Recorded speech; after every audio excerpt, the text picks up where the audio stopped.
video first that takes supports the data capture, and then the first people on Earth that really evaluate it are in that s'more, and they're busy every single day. So far, we've gotten a little bit, a trickle, and we're about to get a flood of amazing lunar data. We're really, really looking forward to seeing that imagery as well. So you talked a little bit about knowing what the crew will be able to see during the mission. And I know that is dependent on lunar illumination and on the date that we launched. So how does that lunar illumination shift the targets that we're going to see? Yeah, so the moon rotates a lot slower than Earth. Every day, the Earth rotates by 360 degrees. Every day on Earth, the moon rotates about 10 or 12 degrees. That means that different craters, different basins, different volcanic units are visible, like you said, depending on when we launch and when we arrive at the moon. This is a really special view, thanks to this amazing April 1st launch. We're not only going to get spectacular illuminated views of the moon, but we're also flying through an eclipse where the moon is between the sun and our friends up in space, and they're going to be able to see things that we've never intentionally viewed before by crew, and I can't wait to see what they see. Us either. We're going to be streaming the entire thing, so everyone make sure you tune in. So how has the team been assessing and preparing both before launch and since launch for this flyby? Oh man, the crew has, ever since like a couple of weeks after they were announced, we were with them in, and this is years ago, we were with them in the classroom teaching them their lunar fundamentals. They came out to Iceland to look at some of the weirdest rocks we have on Earth, just so they can learn how to describe mountains from far distances, how to describe regolith, that's rocks and stones, and how to describe outcrops, just so they can be field lunar geologists for us, because they're the four geologic emissaries on our team that actually get to go to our field site, the moon. After that, they've been practicing here in Orion simulators. They've been looking at an inflatable moon that we've hung up for them. They've been doing every single thing under the sun to study their moon. And just earlier today on a PAO interview, we heard them speak to some really small craters, and they knew their names. We're really excited that they know places like Grimaldi. Obviously, they know Oriental, but they know so many other places on the moon that they are personally excited to observe. We are also very excited to hear about that. They're going to be calling down a lot during the mission as they report what they're seeing to the ground, and I know they're also going to be taking some recordings that will be downlinked later that your team will be able to analyze. But a pop question for you. Today during the press conference, Kelsey Young was asked, what are you most excited for the crew to see? So do you have a personal target that you're most excited for them to see? Oh my gosh, what am I excited for? So you'll have to tell me what Kelsey said, because we were really busy at that point. We saw her talking, but we're finalizing our science plan, and we were really busy up there. That said, I'm personally excited for the near side views, something that we don't always get with a lot of these planned launch dates, but we got because we launched in early April, is that the near side is completely illuminated when they start their flyby. That means that everything that they see is the same stuff that we're able to see when we look at the moon. We're going to have the shared view, and there's so many volcanic terrains there. There's so many craters. There's so many mountains that we can see from Earth with either our naked eyes or with binoculars that the crew's going to share with us. And I'm excited to share that view with the crew at the beginning of that flyby. That's fantastic. So if you're on Earth and it's nighttime where you are, we can look up and see the same exact view that the crew is seeing at that time. Yeah, really it's for a lot of folks, it'll be evening as well. So if you're in Australia, during the evening, you'll be able to see the moon. If it's nighttime and you're in Asia or anywhere where you're kind of close to the Indian Ocean, you'll be able to see the moon really well. So this will be a treat for our friends in Africa, Asia, Australia, Oceania, and anyone who can't see the moon, you still have to follow our coverage for sure. Absolutely, and for those of you that can, what another cool way to feel connected to the crew. So Dr. Jacob Richardson, thank you so much for joining us today. We cannot wait for Flight Day 6. I can't either. I'm here with you.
Integrity Houston, we are 5 minutes out from a forward link LOS. We'll speak to you in just over 1 hour on Madrid.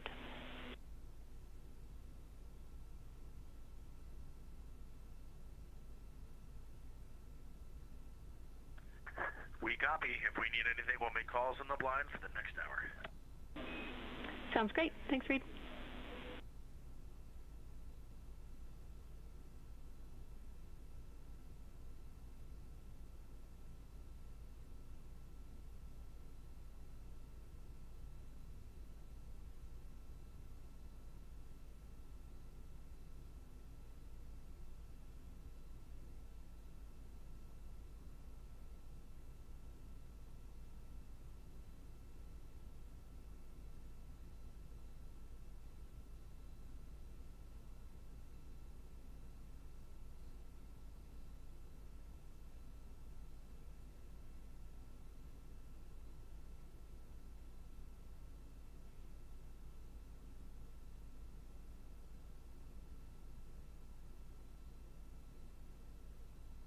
This is Artemis Mission Control. It is 3 days, 1 hour, and 15 minutes into the flight of Artemis II.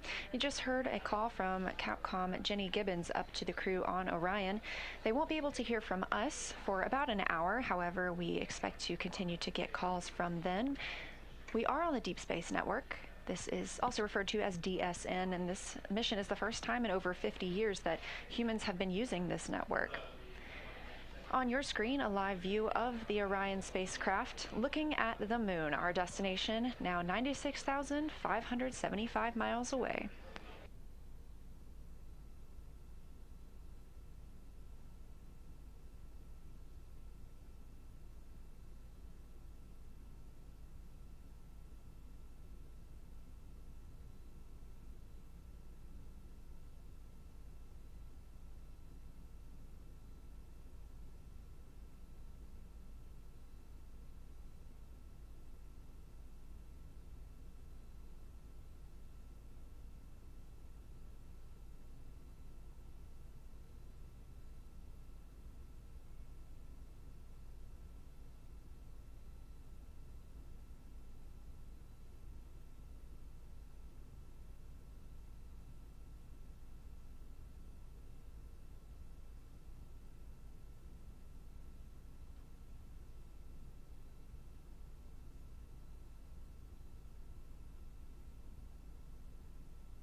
This is Artemis Mission Control, and you're looking at a live view of Orion, looking at the moon. Currently aboard the spacecraft, the crew are enjoying their midday meal. Again, we won't be able to make any calls to the spacecraft for the next hour or so, but they would be able to call down to us if need be. Obviously, we are still receiving video from them.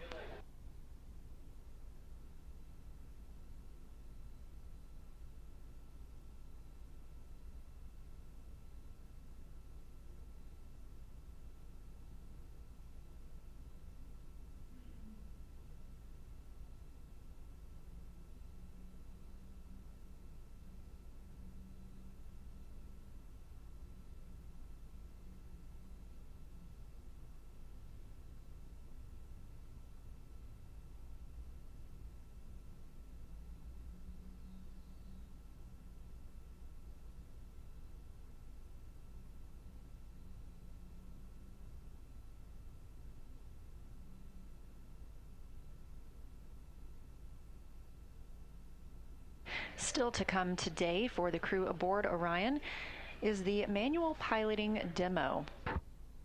The manual piloting demo consists of performing attitude maneuvers using the rotational and translational hand controllers to compare the 6 degree of freedom and 3 degree of freedom attitude control.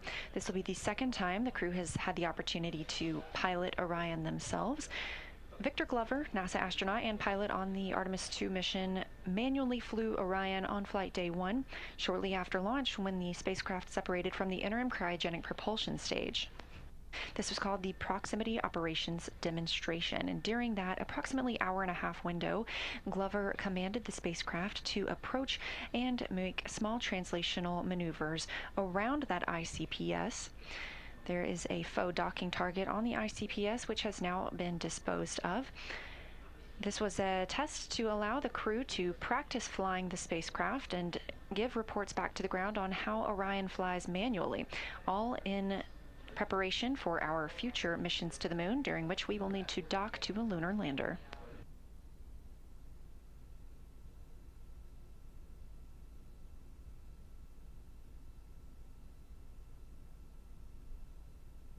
And a recap, if you haven't been able to tune in today, the team opted not to execute the OTC burn, also known as outbound trajectory correction burn. There was a scheduled outbound trajectory correction burn yesterday with a second one today. Both of those were waived off as the trajectory achieved by the TLI, or translunar injection burn, has been deemed sufficient.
is Artemis Mission Control. You are getting a look at a visualization of Orion and its current position in relation to the moon, now 95,707 miles away.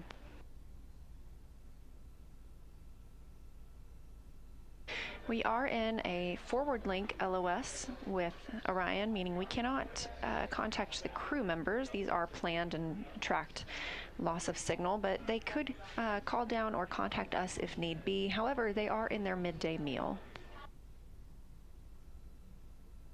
You can track the location of Orion yourself by visiting nasa.gov/track-Artemis.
This is Artemis Mission Control, and you are looking at a beautiful view of the moon from Orion. This view coming from a camera mounted on the solar array wing. There are 4 solar array wings with cameras mounted on each of them. The crew aboard the spacecraft woke up today at 11:35 a.m. Central Time. Since then, they completed their post-sleep period. They also conducted some public affairs events. Their schedule was shifted a little bit today as we did have the cancellation of the OTC-2 burn, the outbound trajectory correction burn. If you recall, yesterday's flight plan also called for an outbound trajectory correction burn. That was canceled as well. Both of those burns were deemed unnecessary as the translunar injection burn was very accurate, and we're on a great trajectory to head around the moon.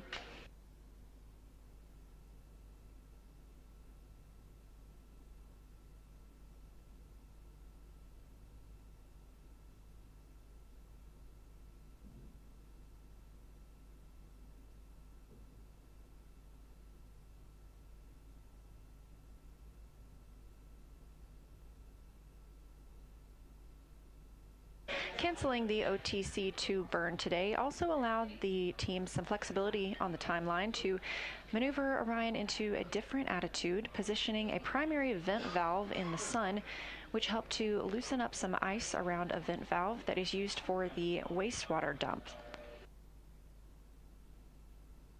Currently aboard the spacecraft, the crew are enjoying their midday meal.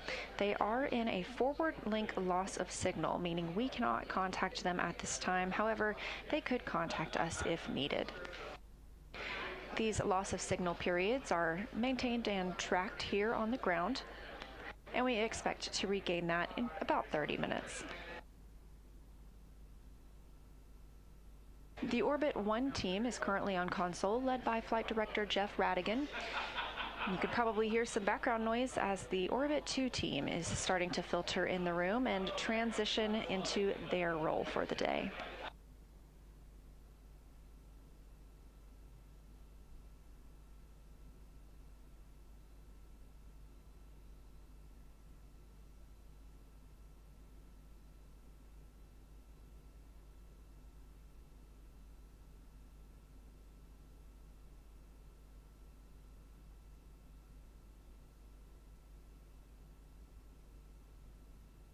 Still to come today, the manual piloting demo, during which the crew members will use the rotational and translational hand controllers to manually fly the Orion spacecraft.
This is Artemis Mission Control at Johnson Space Center in Houston, Texas. View on your screen coming from Orion, looking toward the moon. The destination of the Artemis II mission. Spacecraft now traveling 2,088 miles per hour. We are 94,868 miles away from the moon, inching ever closer. The crew aboard the spacecraft is still in their midday meal period. We are in a forward loss of signal. We do expect to regain that shortly. These loss of signals, or LOS, are tracked here on the ground. We were able to call up to the crew just before we entered this time frame, letting them know that we would be able to hear from them. They just wouldn't hear from us.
Integrity Houston for toilets.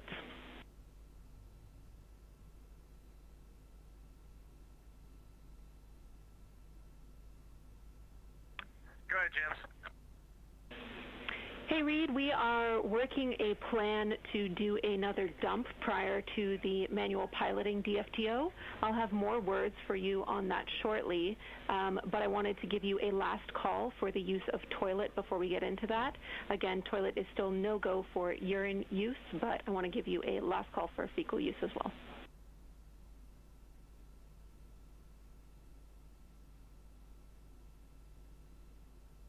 All right, that sounds good, Jenny. And just to confirm, we can still continue to dump secondary line right now, correct? Affirm.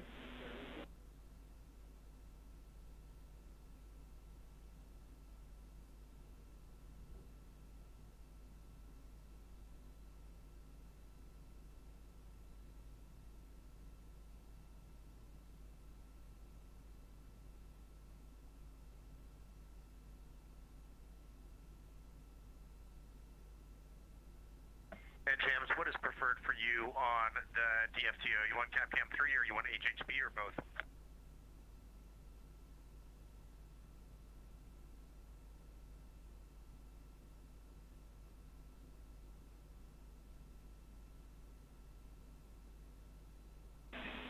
Good question, Reid. We do not have the bandwidth currently for HHP, so we'll be using CAPCAM 3.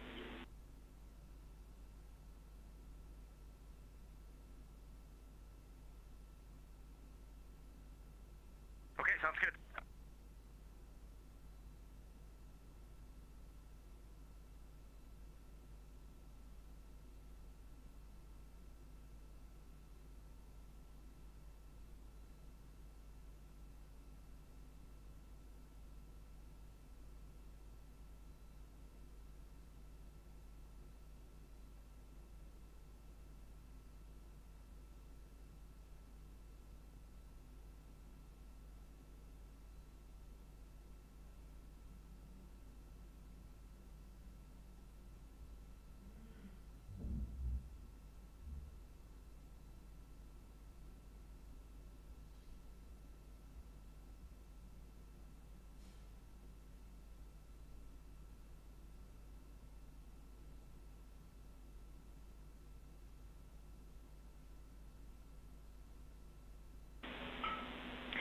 Integrity Houston for big picture forward plan for the wastewater dump.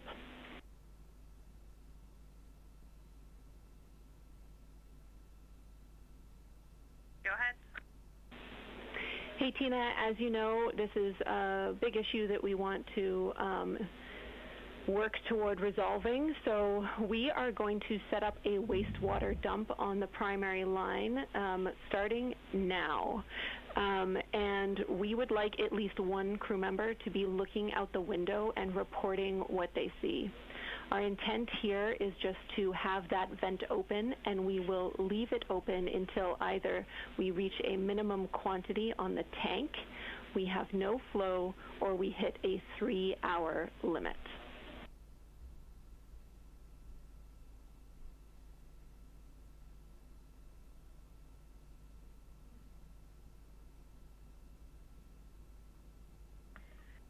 Hey, James, great plan. The one thing we would add is we've got some secondary dumps either in work or just finishing.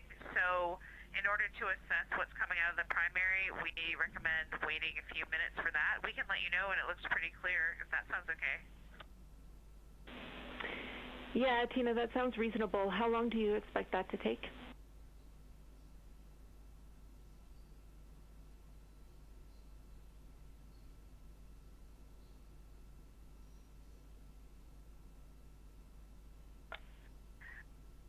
The dump just started, and it usually completes within a minute. However, there's usually some secondaries after that, so I would estimate in about 3 minutes. Okay, that sounds great to us. Give us a call in 3 minutes, and we will get started. I also wanted to revise my last and let you know that through further discussion on the ground, we can let you know that while we are performing this vent, the toilet is go for fecal use, so good news there.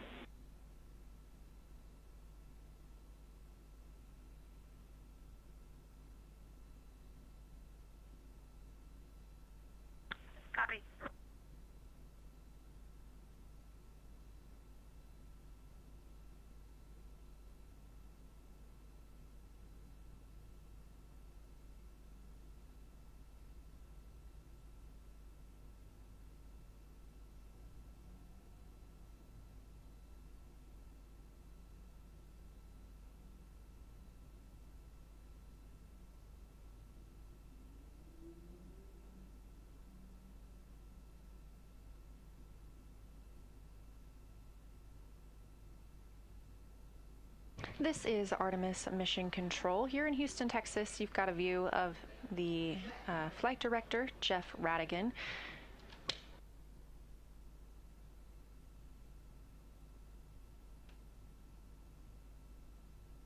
To his left is Flight Director Diane Daly. She will be the Flight Director for the Orbit 2 shift, as the Orbit 1 shift is now transitioning off console.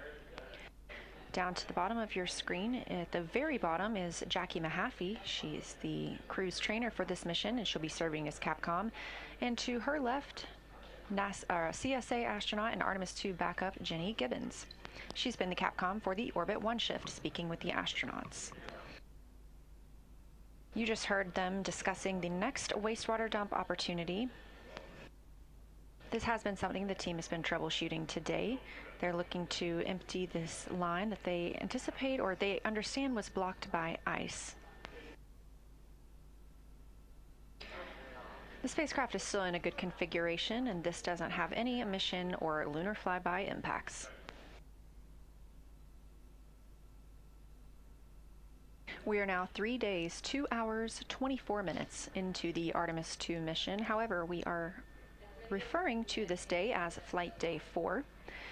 The crew is now 94,334 miles away from the moon, which you can see there. They are ever growing closer and ever growing farther away from our home planet, 187,185 miles and counting.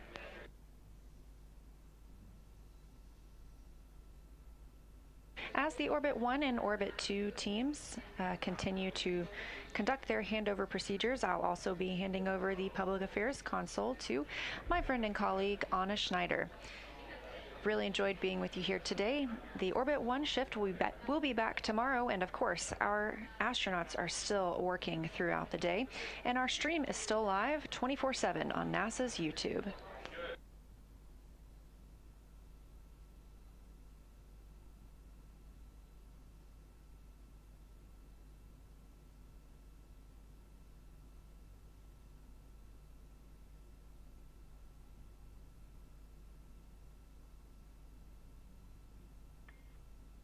All right, Houston, we are fairly quiescent here. Let us know when you start the vent. It's in work, Reid.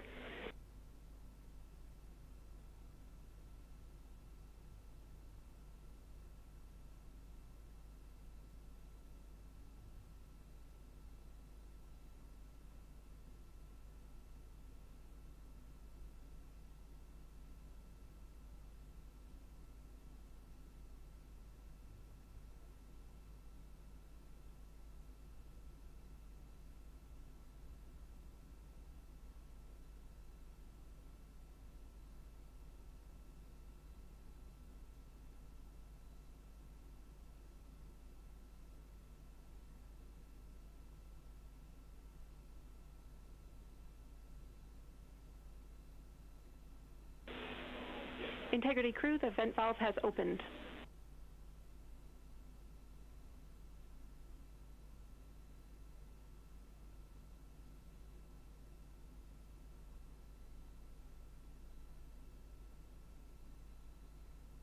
All right, we'll keep monitoring, but right now we see no flow at all. Copy.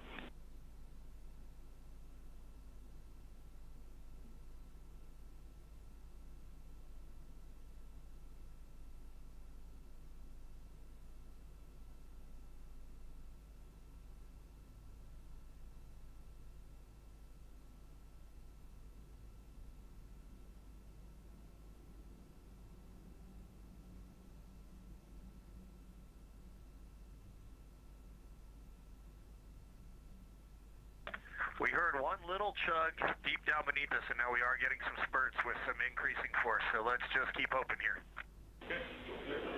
Copy. Great news, and we're seeing some flow on our side too. Thank you, Reid.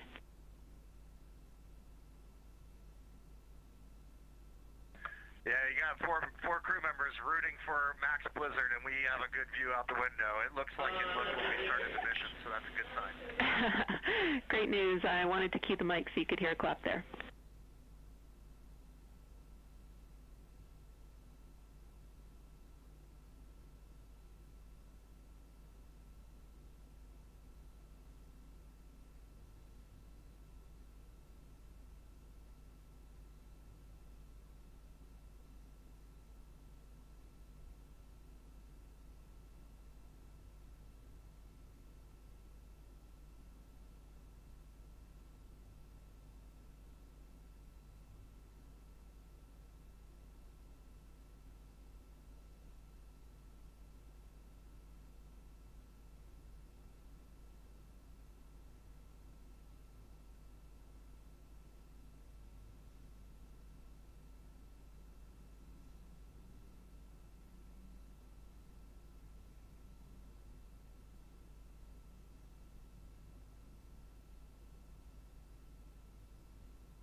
Integrity crew, we're maneuvering to the attitude for manual piloting.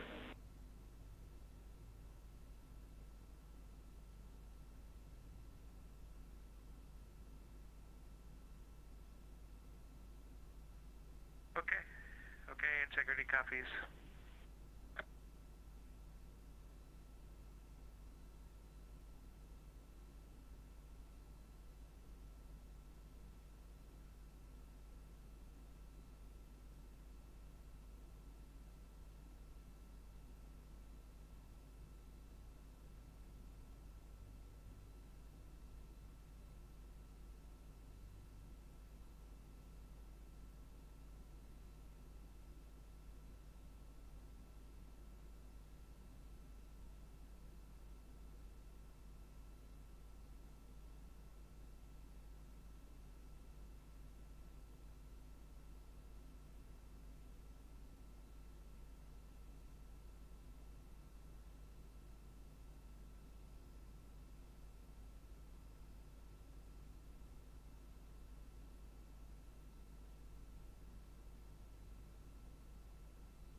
Houston Integrity, just let us know when we're go to start the manual piloting DFTO2 step 1.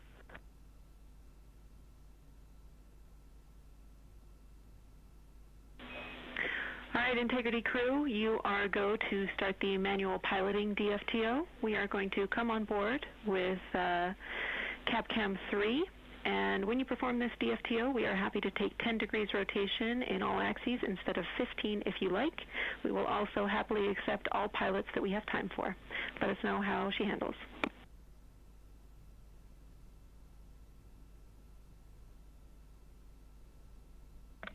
Okay, we like the sound of all that. Copy 10 degrees, so we'll aim for that to speed this up a bit so we can get more inputs. We appreciate it. Thanks, Jeremy.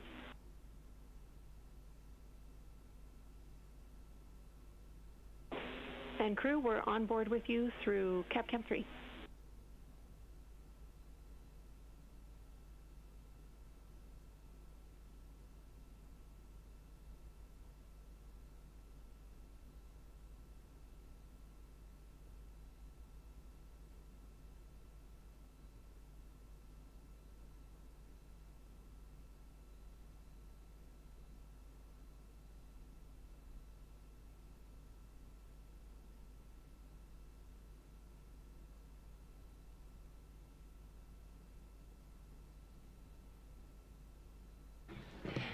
This is Artemis Mission Control. The Orbit 1 and 2 teams are currently in their handover, and the crew aboard Orion has stepped into their manual piloting procedures. This may look like a familiar view. We saw it just after launch when the crew was conducting the proximity operations demonstration. That was NASA astronaut Victor Glover, the pilot of the spacecraft, manually commanding Orion. Ready for a quick waste dump update.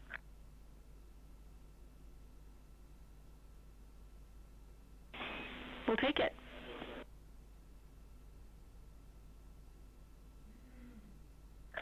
Hey, Jams, now we have about 10% of the time we see a full blizzard, and then it dies down to a flurry, and then it picks up to a full blizzard again. It's going about blizzard about once every maybe 30 seconds, but it is very dynamic. It's not just one continual send, but it's beautiful, and we're watching the tank quantity go down, so hopefully it's looking good. That's super helpful for us to know. Thanks, Reid. We're still watching it.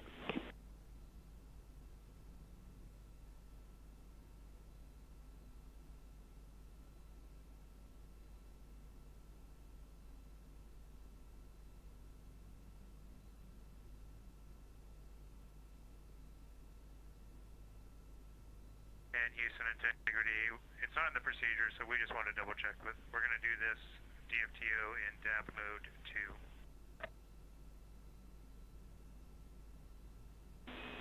2. Affirm, DAP 2.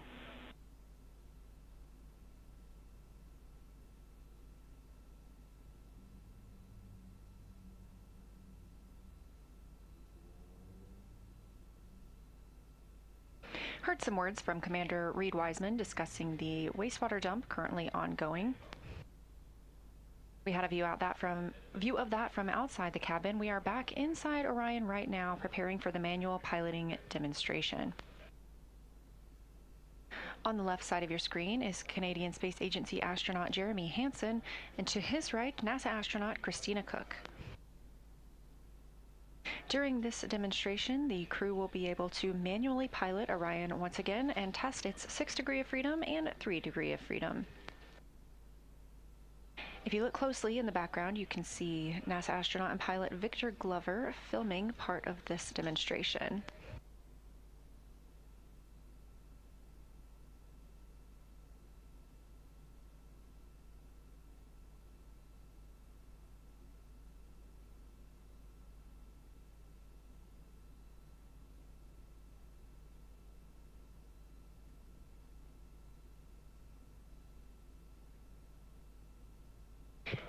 Artemis II is MET 3 days, 2 hours, 38 minutes into its flight, and we have just crossed the 2/3 mark on the way to the moon.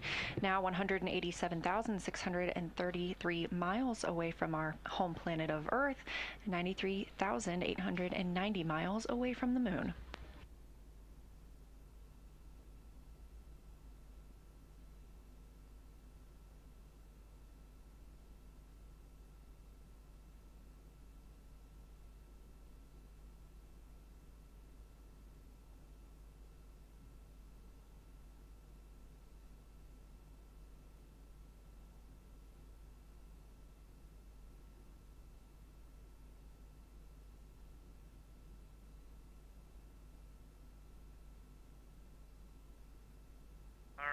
And just giving you some handling qualities here for the yaw. Everything was nominal. I noted that with this orb mount, It does have some play in it, as we knew, and so just applying some downward force to try and make sure you don't get coupling is required, but that's fine, that's workable. And then we had a little bit of coupling and roll, in both in the same direction on that one. So we had about 4 degrees of roll through the 20 degrees of yaw. Copy all.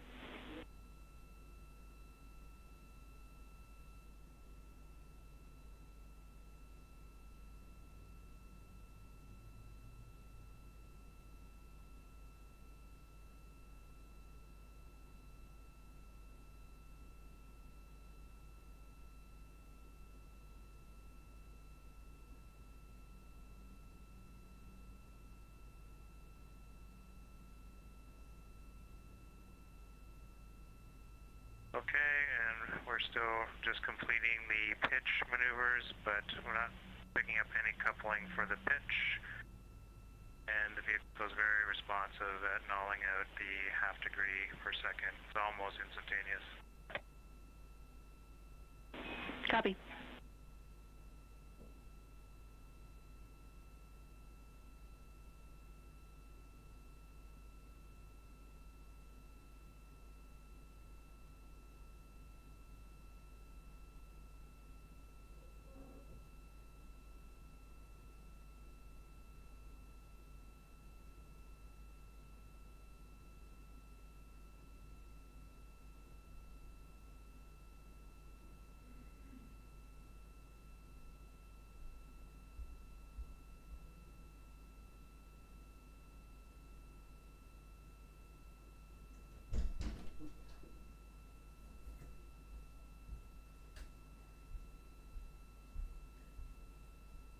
Again, the manual piloting demo is beginning aboard the Orion spacecraft, and as the Orbit 1 and 2 teams hand off, I am going to hand off to my friend and colleague, Anna Schneider. She will be carrying through the rest of the manual piloting demo, the rest of the crew's day, and our live stream continues 24/7 on NASA YouTube.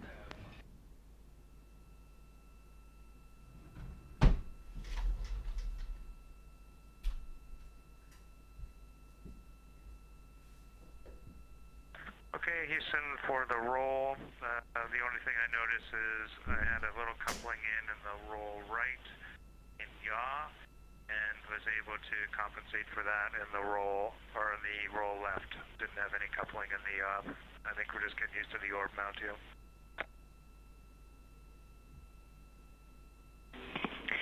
Copy all, Jeremy, and we are a minute away from a data rate change. We will have a very brief LOS during that time. I will let you know when we're back with you.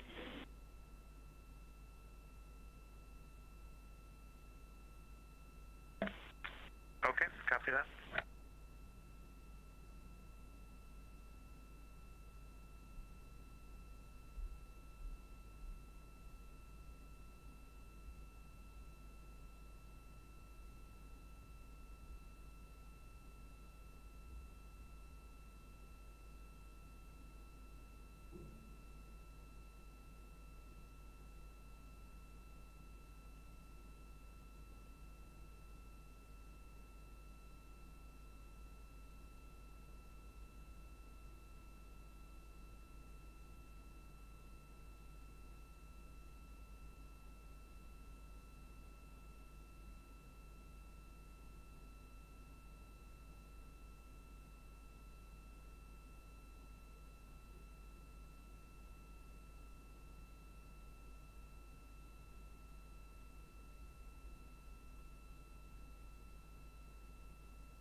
Integrity crew, we're back with you.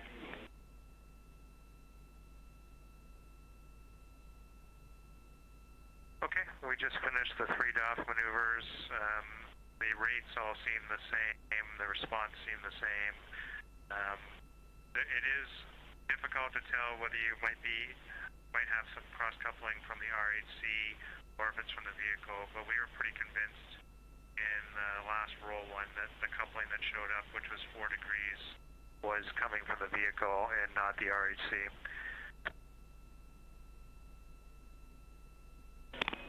Copy all, Jeremy. Thank you.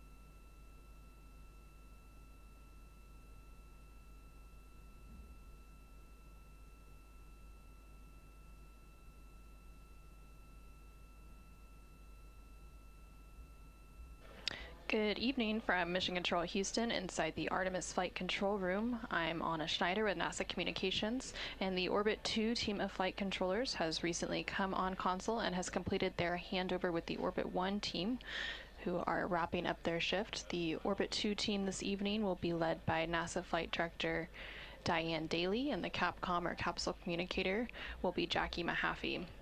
The crew on board the Orion spacecraft, which you can see. With the jets intentionally deselected with the left yaw, the rate built up as expected nominally, but it's having a hard time nulling out the rate.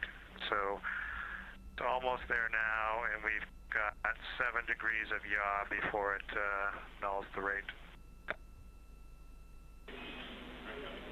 Copy all. Thank you, Jeremy.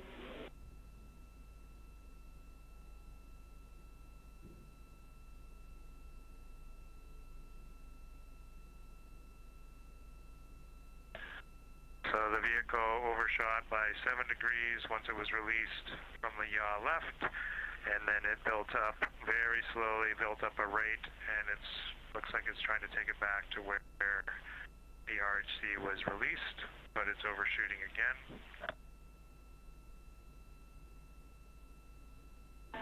Copy all.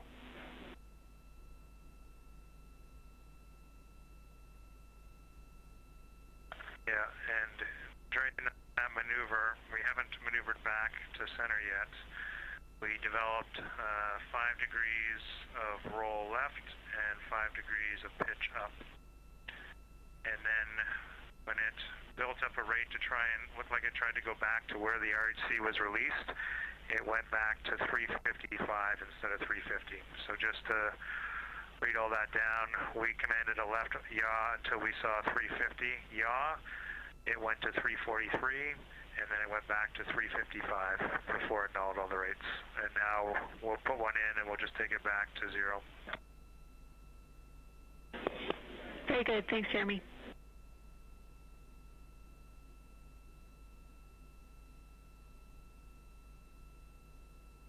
This is Artemis Mission Control in Houston, Texas. The crew on board the Orion spacecraft named Integrity are currently working through a manual pilot team developmental flight test objective, or DFTO. You can see the crew there on your screen. That's a live look inside the cabin of the Orion spacecraft. On the left-hand side, you can see CSA, or Canadian Space Agency astronaut Jeremy Hansen, and next to him is Christina Koch. Okay, and now the yaw rate is complete, and as expected, took quite a bit of time to build up the rate, but was able to null the rate quickly and accurately.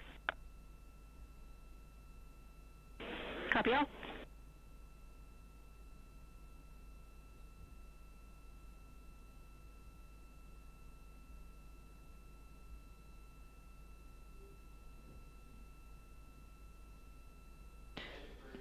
During this developmental flight test objective, the crew is working to perform several attitude maneuvers to compare 6 degrees of freedom and 3 degrees of freedom attitude control.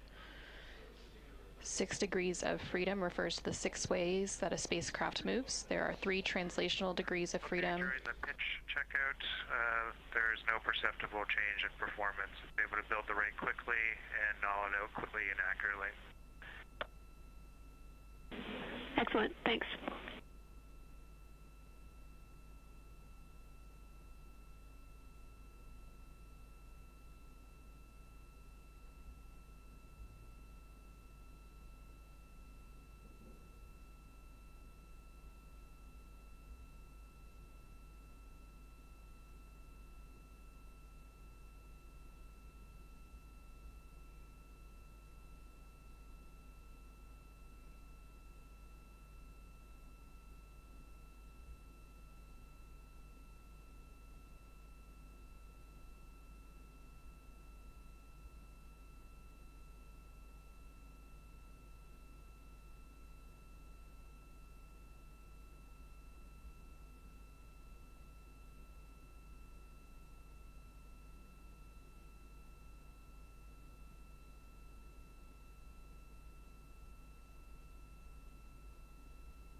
Okay, and then for roll in this configuration, the left roll is a little bit slower to build up. The right roll is responsive as per normal. Copy.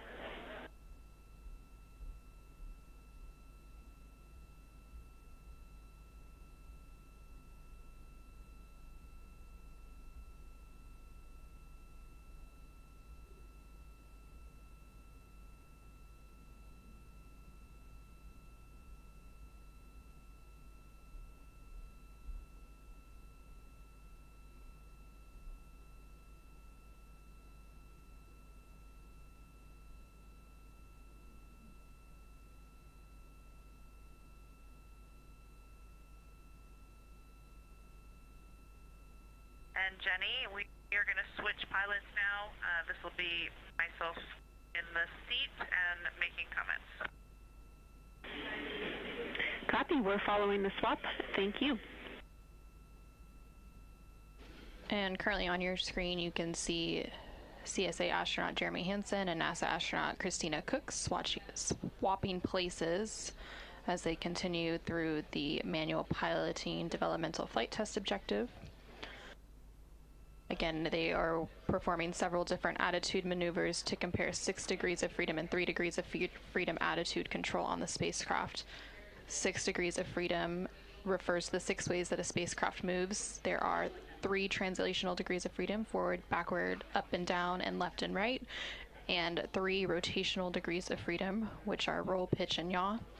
So through this developmental flight test objective, the crew is comparing the standard 6 degrees of freedom to Integrity Crew Houston, we want to offer up to our pilot, if you want, you can do 5 degrees instead of 10 to move it along a bit quicker. We're looking forward to getting some info for you as a pilot here.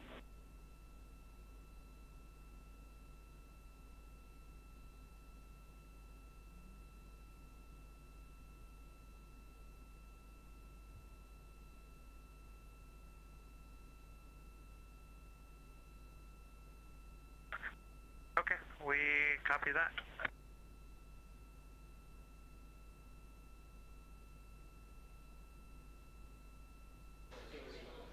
Currently, NASA astronaut Christina Koch is piloting the spacecraft for this manual piloting DFTO. That one already had 10 in, so I went ahead and completed all the way back. Standard 6 off behavior, fast ramp up to the DAP speed. There were 2 degrees of roll added in. I did attempt to stop that cross coupling during the roll, during the yaw back, but I didn't get there. So just a little cross coupling there, getting used to the ord mount and its play. Copy, we follow. Thanks, Christina.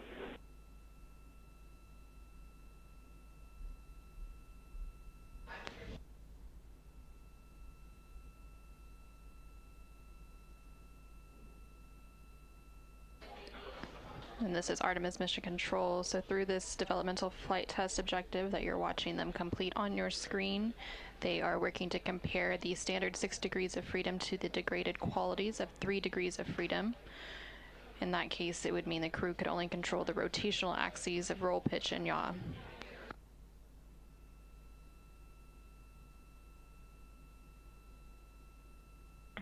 Okay, similar behavior with 5. In this instance, there was just a very small amount of roll in that I did try to take out, and with a quick roll pulse, it did take it out. That was just kind of a manual thing that I did, but it was nice to see you could do that if you had unintended coupling going on. Copy all.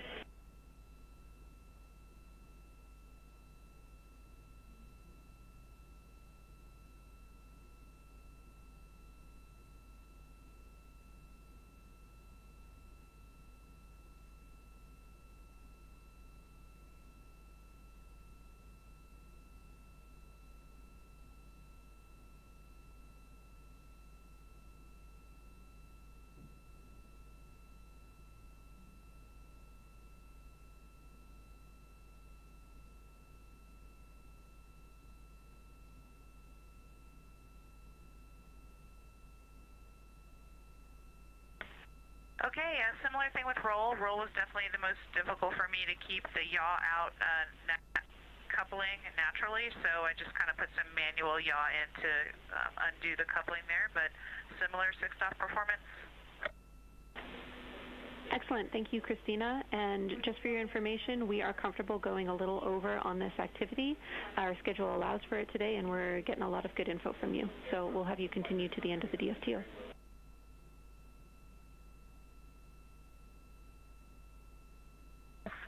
Copy.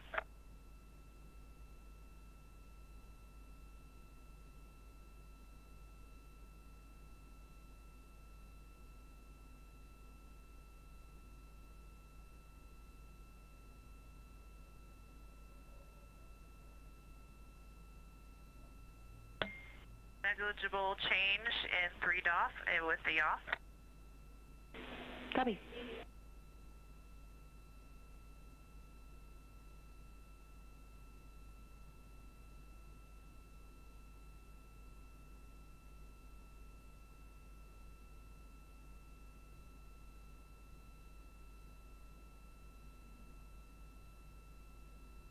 Okay, I'm going to make a comment on the pitch up. There was some roll there. I tried a different technique where I actually kind of held the orb mount at the high end of its play rather than pressing down at the low end since I was pitching up. But I think that actually made it a little bit harder to keep the roll coupling out. So for pitch down, I'll go ahead and hold it at the bottom of its play. So in this, again, in the direction, in this case, of the pitch. Copy all.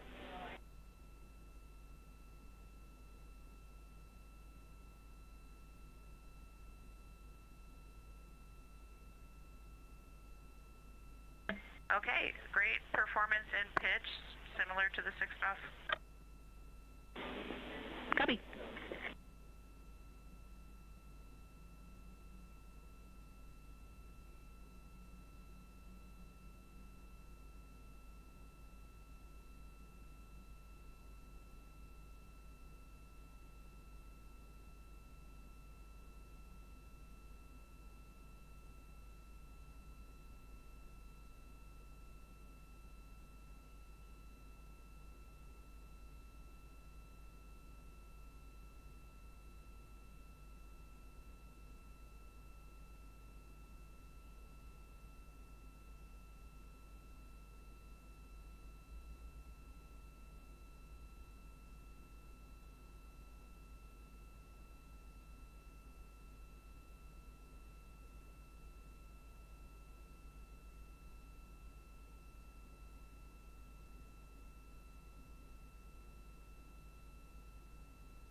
Okay, on that one I kind of went the other direction at first, but was able to remove some yaw oscillations. I think the orb mount with roll, I was just playing with some compensation there.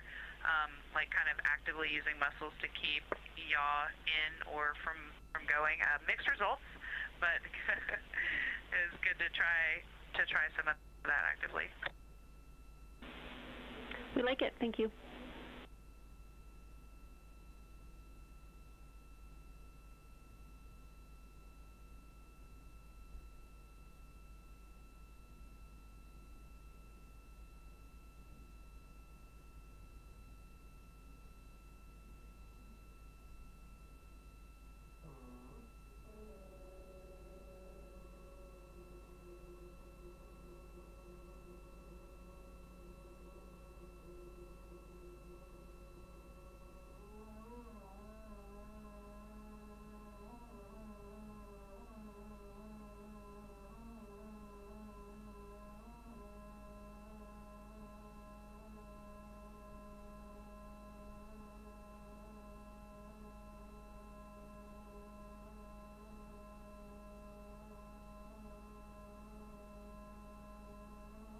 All right, Jenny, on this one, given that when we did this, he had an overshoot, which was then overcorrected 5 degrees in the direction he came from, I wanted to try the method of actually overshooting on purpose to try to get back to the 5 degree, so we'll see if that works. Thank you. We're following along.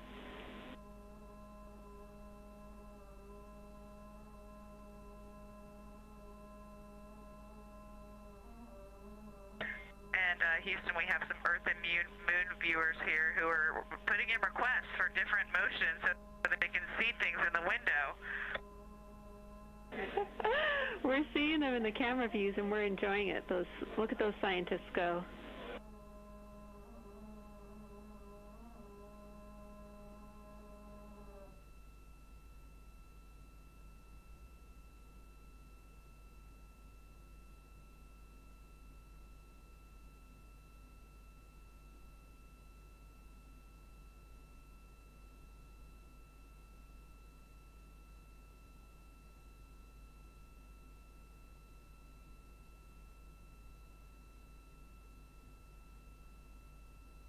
Boom, 5 degrees. Boom.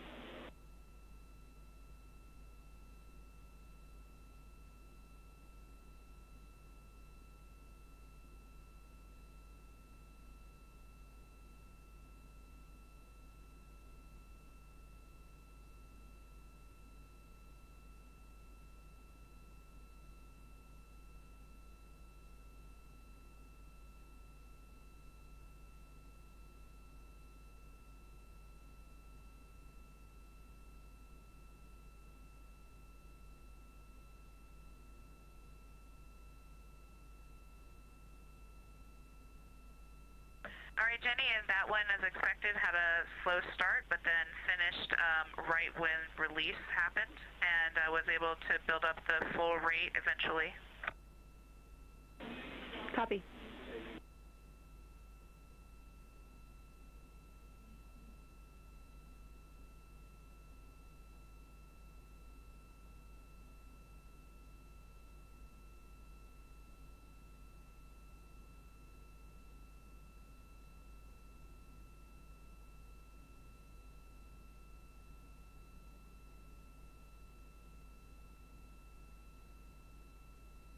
Okay, and as expected with those specific jets deselected, no negligible or no clear difference in pitch.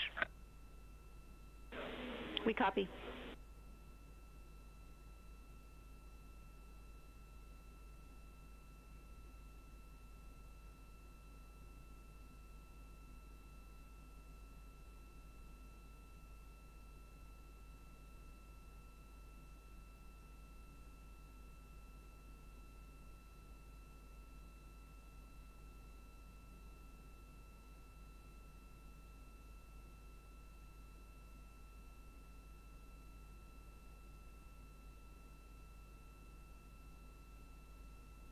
Okay, and on that one, I released at 5 degrees and 2-degree overshoot. I'm holding the orb, I'm holding against the play of the orb mount that it's inward to my body and forward or down while putting in the roll, and so it takes a little bit of kind of like counteracting muscle movement for that, but I think I had pretty decent lack of coupling.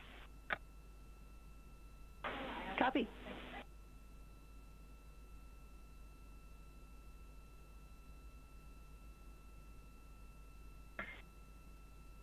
Okay, a little more roll for the peanut gallery.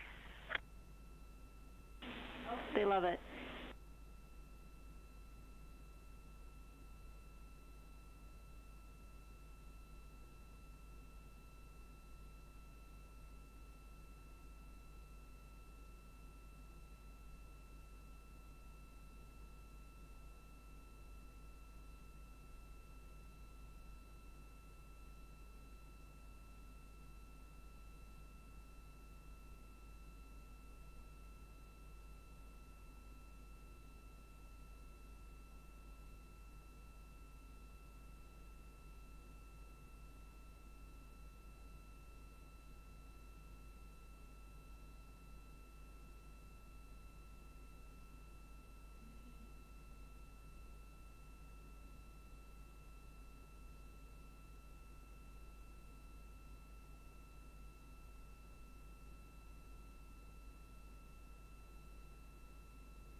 All right, Houston, thanks for your patience. We had to see the full moon and the Earth at the same time, which was just accomplished. Now we're going to be rolling back.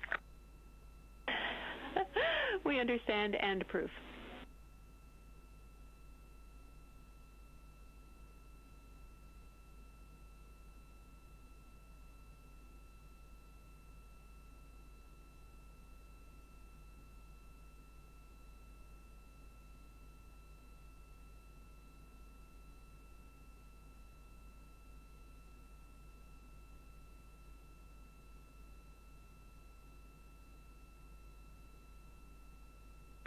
All right, Jenny, I definitely have some stuff to report for that one. Going back, which was the roll left, two things. The pitch coupling that you saw, I do think was due to an input on the RHC, but the yaw, I don't think was, because I actively tried to take out the yaw, and I felt myself having to go out of the detent in the other direction to start affecting that yaw motion that you were seeing. So I think that might have been because of it was difficult for it to compensate potentially, and I think that one might not have been because of inputs at the hand controller. Copy all. GNC agrees.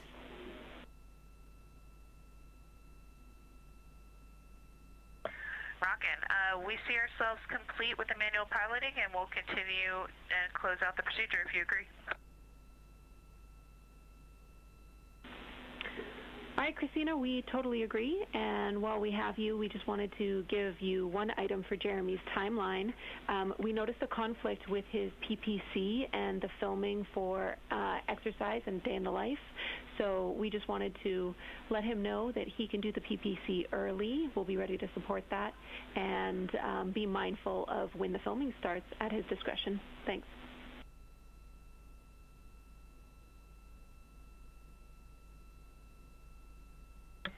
Crew copies all. Thanks. Our pleasure. And with that, I will pass you on to the very capable Jackie Mahaffey.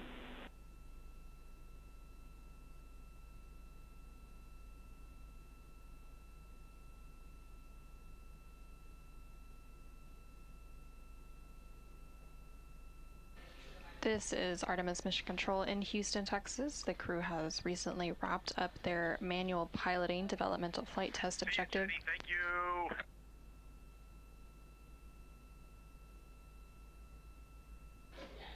And the Capcom or capsule communicators here in Mission Control have also handed over, as the Orbit 1 and Orbit 2 teams have completed their handover. So the oncoming Capcom for this shift will be Jackie Mahaffey, and she took over from Ginny Gibbons. Ginny was a backup CSA astronaut for this mission, and then Jackie Mahaffey was the crew training lead for Artemis II. Now that the manual piloting flight test objective is complete, the crew is going to continue on to other scheduled activities for the day. So coming up on the timeline, NASA astronaut Christina Koch and CSA, or Canadian Space Agency astronaut Jeremy Hansen, both have scheduled crew exercise. Each of the crew members has a block of exercise scheduled each day to maintain their health and fitness during their trips to space on the Orion spacecraft. Wastewater dump. Go ahead.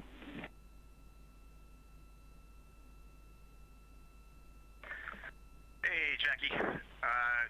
Every once in a while, we do hear a little like thud in the spacecraft, followed by a little plume of snowflakes. So there probably is just ice chugging through those lines, and we are still getting little intermittent blizzards. You probably see it on the solar array cameras, but it is still just going. It's dwindling. And then if you do see the volume pick up in the next over the next 5 minutes, there's going to be a few secondary dumps as well.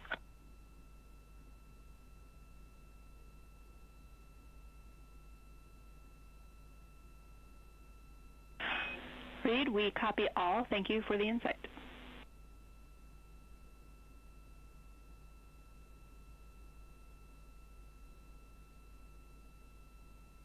And this is Mission Control. You heard some additional...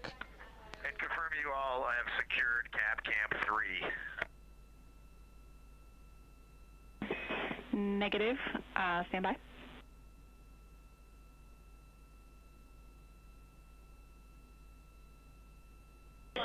Reid, and to clarify, we are interpreting that as you would like us to turn off Cap 3.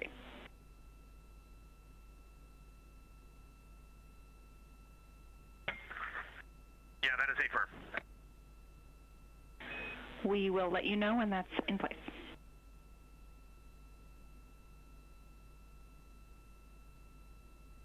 Okay, copy.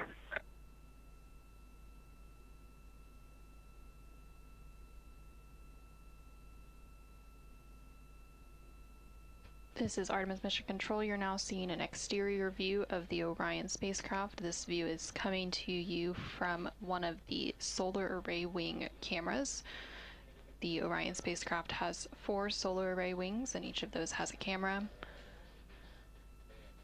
And the crew is continuing to work through the remainder of their activities for the day.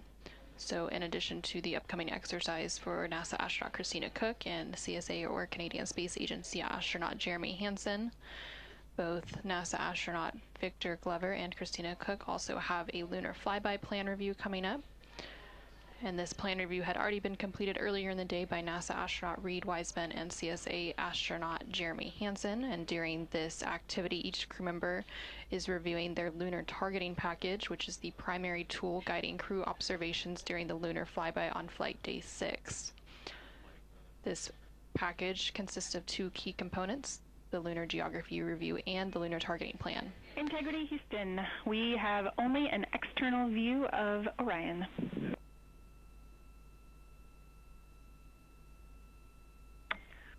Okay, sounds good. We'll probably, you were bandwidth limited earlier. I don't know if you want HHP in a little while. We can happily set that up. And next question is, if you could ask flight, is there an estimate of toilet coming back functional for urine? That'll just change some of our next steps. If not, we'll continue on CCUs.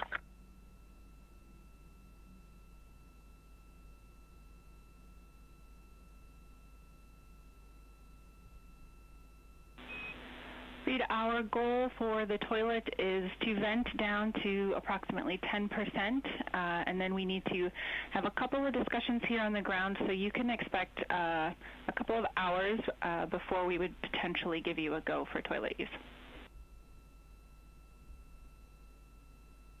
That is exactly the information we wanted to hear. Thank you so much.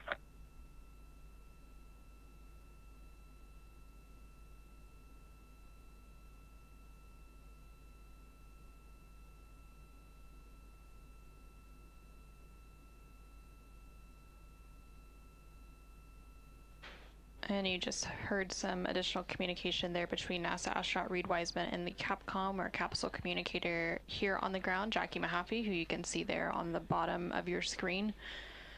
They were discussing the wastewater dump, which has been taking place as well as the toilet use. At the beginning of cruise sleep on flight day 3, the ground had performed a routine and regularly scheduled wastewater dump. And during that dump, it was terminated after only dumping 3%. They have since completed an additional wastewater dump just about 30 minutes ago. And the team on the ground is evaluating the status of the toilet on the Orion spacecraft, but in the meantime, the crew has been instructed to continue using CCUs, which are collapsible contingency urinals.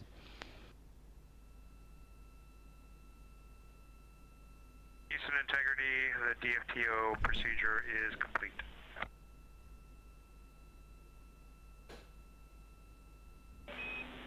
Jeremy, we copy, and we will be taking you back to biased tail to sun.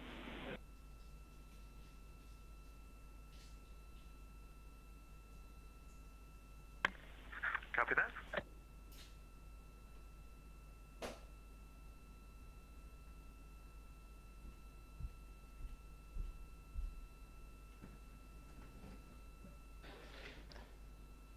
This is Artemis Mission Control. We did have that confirmation that the manual piloting developmental flight test objective is officially complete. They were just completing some cleanup actions on that task, and now they're going to start moving into the remainder of the activities for the day. The Orion spacecraft is also being maneuvered to what is known as biased tail to sun attitude. The Orion spacecraft uses a tail to sun attitude as its primary passive or passive safe flight orientation during transit to maintain thermal balance and maximize power generation. Now on your screen you can see a view of the Artemis Real-Time Orbit website, or ARO. And this provides updates on the data and telemetry coming from the Orion spacecraft. So currently the Orion spacecraft and its crew are about 188,000 miles away from Earth, and they have about 92,000 miles between them and the moon. Not too long ago they did surpass the 2/3 mark as they continue to close in on the moon, and they are expected to make that closest approach and their lunar flyby on flight day 6 coming up on April 6th.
Houston Integrity, jackcam ready for that PPC.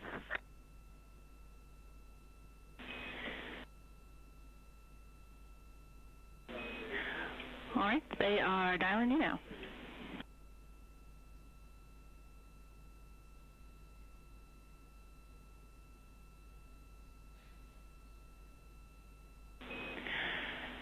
Integrity Houston, per Reid's question a few minutes ago about the HHP cam, we do have the bandwidth, and when Jeremy finishes up his conference, we would be happy to come back on board. Second item, maybe Christina can help answer this. We were wondering at the DUs, how was the audio volume-wise, clarity-wise from the speaker unit.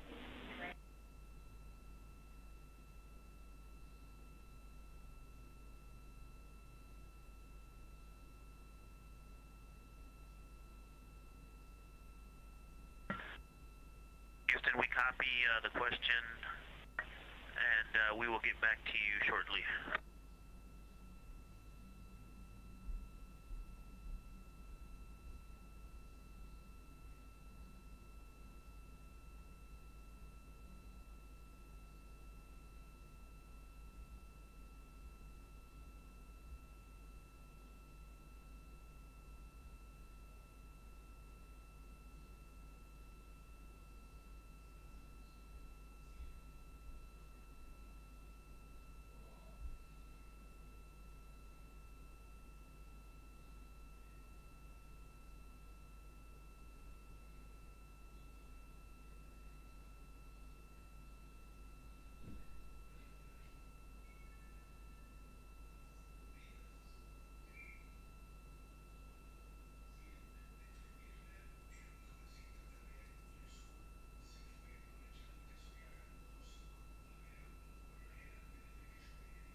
Houston, Orion, we dropped the call, so if you could redial, that'd be great.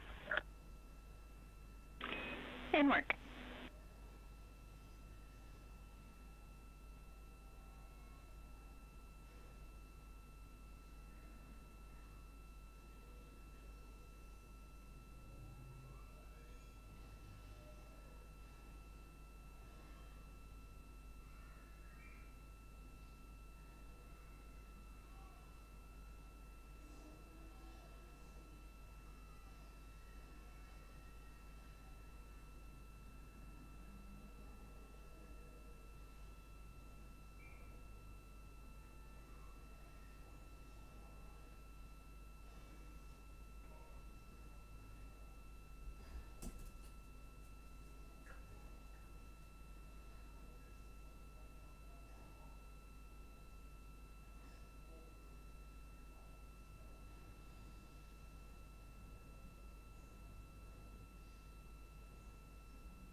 This is Artemis Mission Control in Houston, Texas. You're currently seeing a live view of the Orion spacecraft, which is named Integrity by its crew.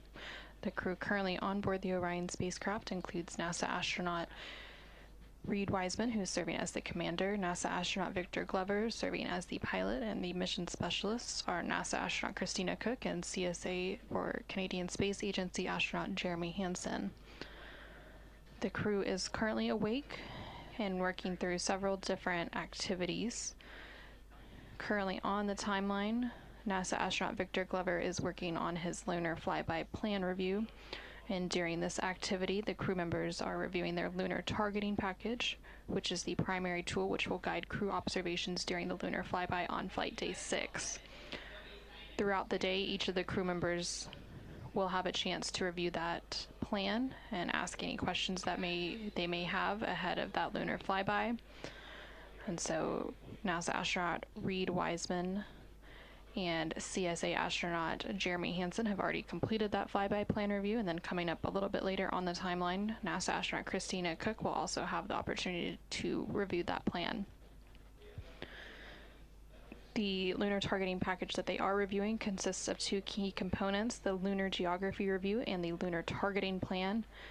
The lunar geography review helps astronauts study major lunar features in advance of the flyby and learn how to orient themselves during the flyby, while the lunar targeting plan provides a detailed timeline of observation targets, background science context, and specific instructions for imaging and verbal descriptions. NASA astronaut Christina Koch is also currently preparing and working on her daily exercise using the flywheel exercise device on board the Orion spacecraft.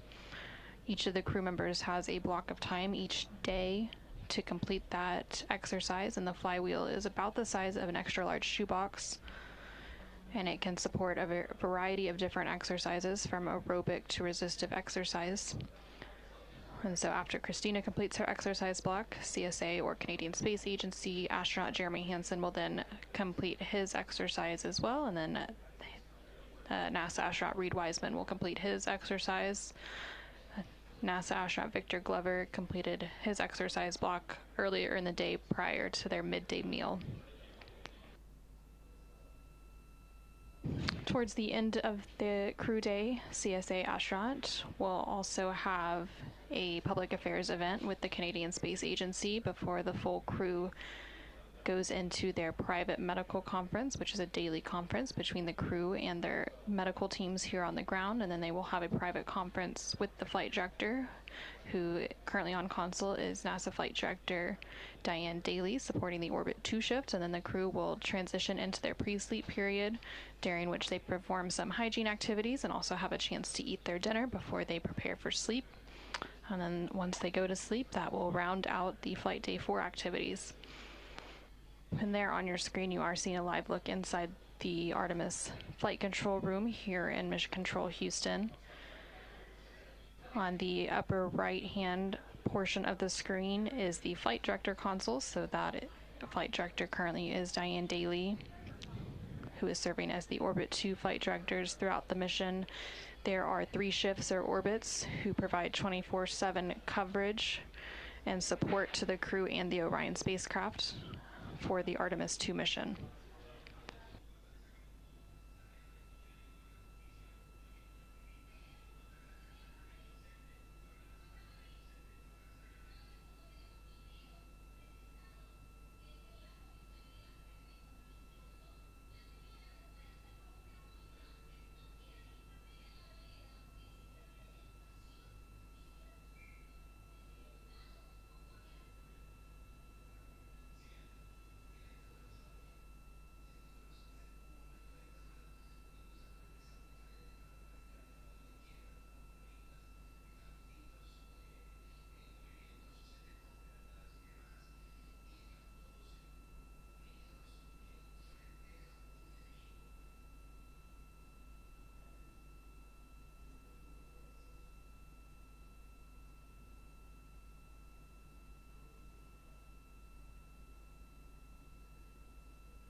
Piston integrity, AGA readings when you're ready.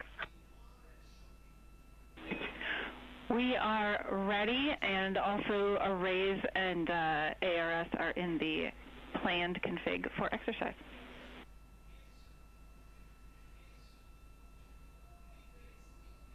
We copy, go for exercise, thank you. CO2, 1.6. O2, 19.3. Pressure, 13.8. Temperature, 75.3.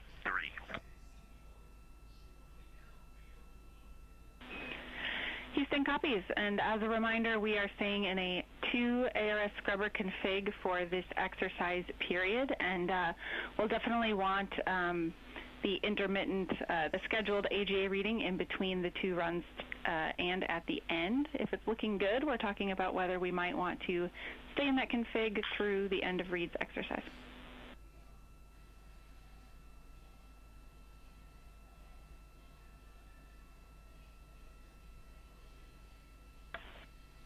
We copy, will do.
Integrity Houston, a reminder that we do have the bandwidth to come on board with the HHP camera. Let us know if that's something you'd like to do.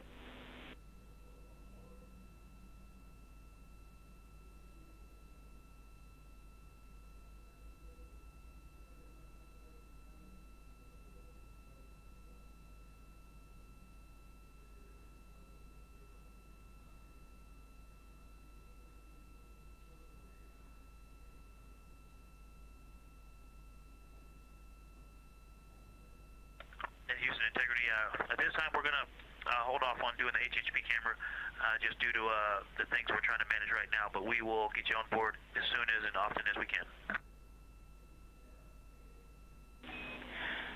No rush. Thanks.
This is Artemis Mission Control in Houston, Texas.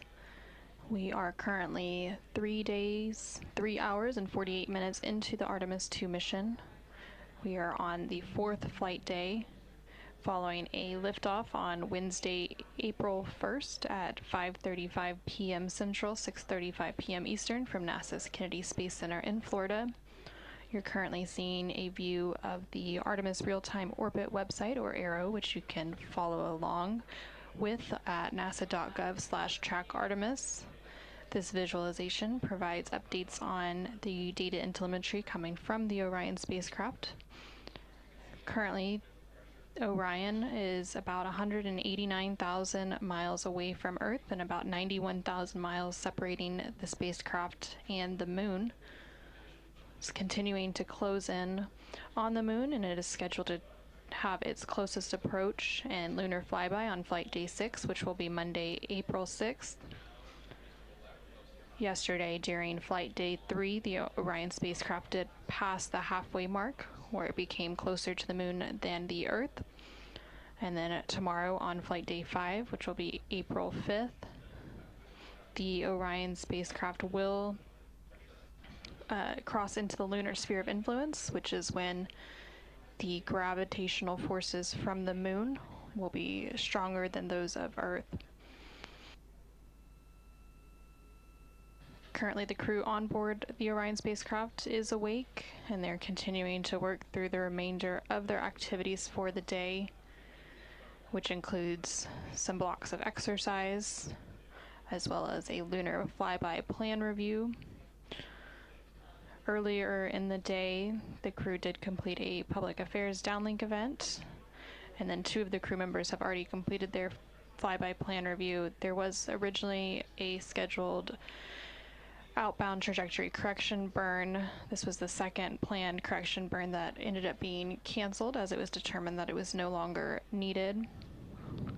Tomorrow on flight day 5, there is another opportunity for an outbound trajectory correction burn should it be needed. And then coming up later in this shift, there will also be a Canadian Space Agency public affairs event before the crew begins to wind down for the day and go into their pre-sleep period, where they will complete hygiene activities as well as eat their dinner before they go into their sleep period. Once they enter flight day 5, following their sleep period, there are several activities planned for tomorrow, including an aux suit developmental flight test objective. The aux suit is the Orion Crew Survival System suit, those orange suits that you see them wearing. So that will take up about the entire morning portion of their day before they move into their midday meal. And again, there's also a planned outbound trajectory correction burn scheduled for flight day 5 as well. And then shortly after that burn is when they will enter that lunar sphere of influence. It'll take place during their pre-sleep period on flight day 5.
Integrity Houston for wastewater dump in sight.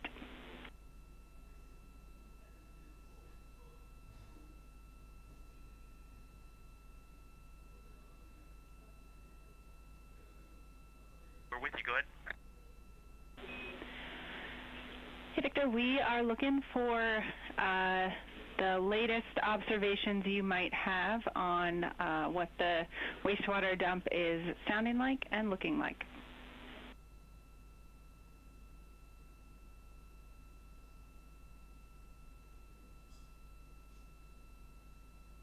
It's a little louder in here than it was the last time we reported, and so I haven't noticed anything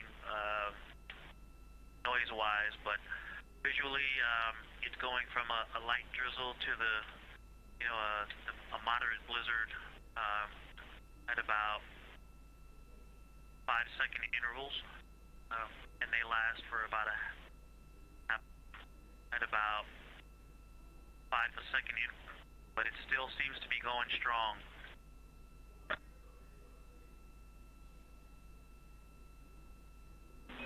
We copy all. Thank you.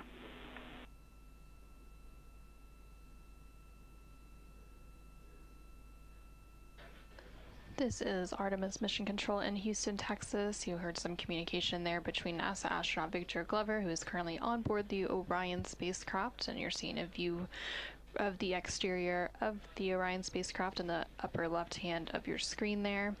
Those views coming to you from the solar array wing cameras, which are attached to the 4 different solar arrays on the spacecraft. And then in the bottom right hand of your screen, you can see a look inside the Artemis Mission Control here in Houston, specifically the Capcom and flight director consoles. So the Capcom or capsule communicator there in the center portion of that screen is Jackie Mahaffey, and she serves as the single voice link between the ground and the crew on board the Orion spacecraft.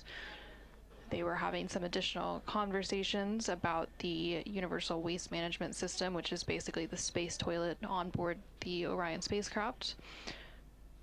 Typically, they do a wastewater dump every day.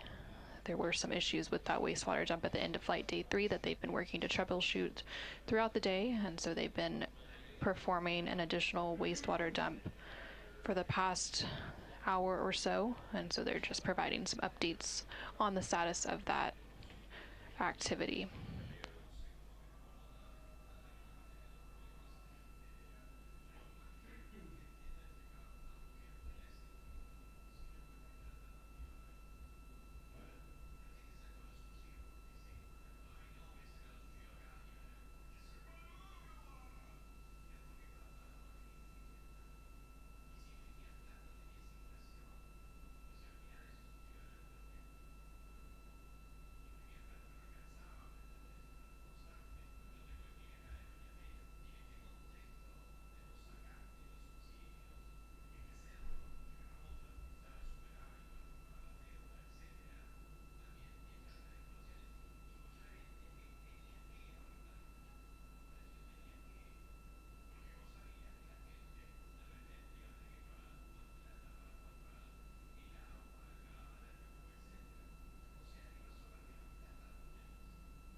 are ready.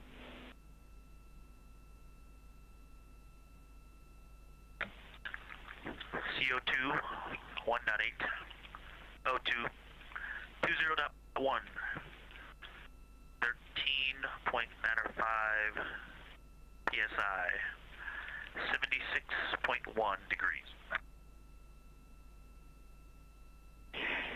We copy all. You got a very positive reaction from the ECOM BME area of the room on that CO2 level.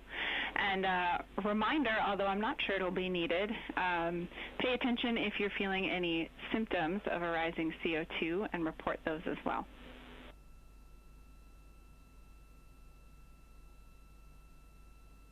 Absolutely.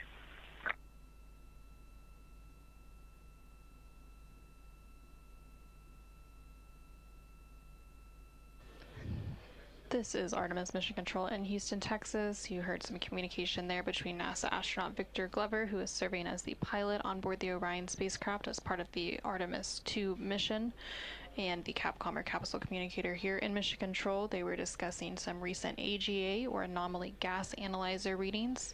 The crew takes and reports these readings periodically throughout the day, and this is a portable laser-based instrument that can detect trace contaminants and also measures gases inside the Orion spacecraft, such as carbon dioxide.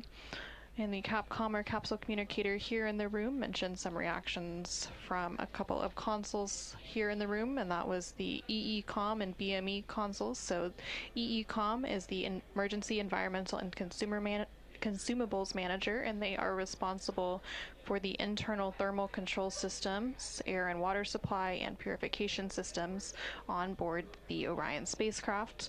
And then BME is the biomedical engineer here in Mission Control, and they ensure crew health and safety by planning, facilitating, and monitoring all activities involving crew health, medical operations, and relevant hardware.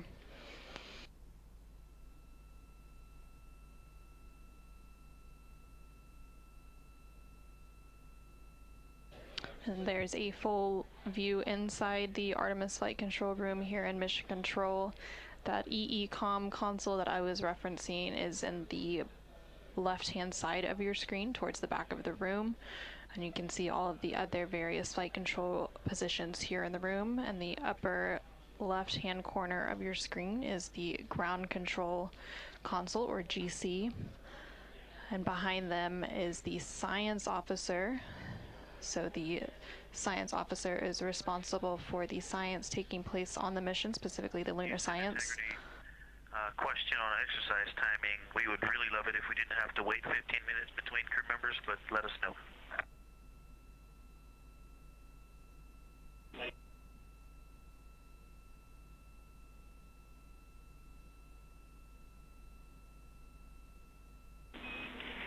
And Houston is happy to eliminate that wait and go for the next person.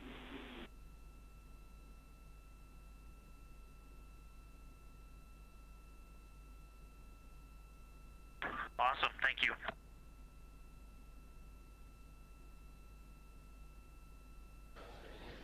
This is Artemis Mission Control again. Some additional conversations there between the crew and the team here in Mission Control discussing the exercise taking place on board the Orion spacecraft. So NASA astronaut Christina Koch recently wrapped up her daily exercise block, and then CSA, or Canadian Space Agency, astronaut Jeremy Hansen is scheduled to do his exercise next, followed by NASA astronaut Reid Wiseman. And so each of the crew members on board the spacecraft have a daily block of exercise, and they all use a device known as the flywheel, which is a exercise device that uses a flywheel or a series of pulleys and a torque limiter encased in a frame the size of an extra large shoebox, which functions similar to a rowing machine, and they can complete various different types of exercises using that machine, such as aerobic and resistive exercise.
Go ahead.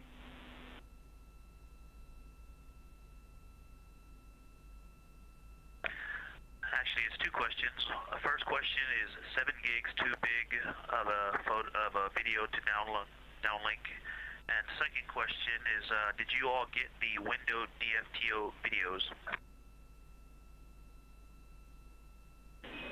Checking on both. Excuse me, window DFTO pictures.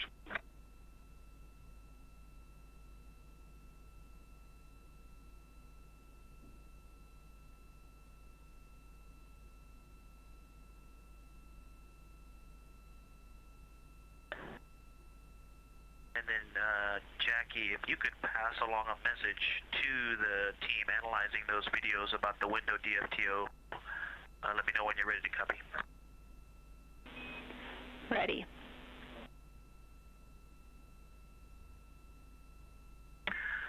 When I first started taking the photos, I realized that small changes in how far the lens was from the window made a difference in the image quality. And so the first few shots are not useful, and they start on window. The first shots were on window 3, I believe. And then, I'm sorry, window 2, and on window 2, I retook the photo starting on the left side, and the voice recording will say window 2 left, 80, 135, 200 and 400, but it will say lens touching. So those are the images to use. So hopefully you'll notice there's 2 sets of the window 2 left, and then the rest of the images are all correct. The docking hatch, window 2, and then the center and right images for window 2.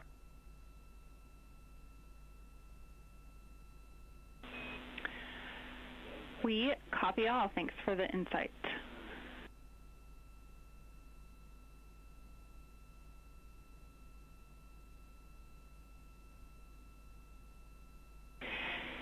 And Victor, just to circle back, the team did get the window DFTO photos. They are taking a look at those today, and so your additional information will be very useful. Thanks.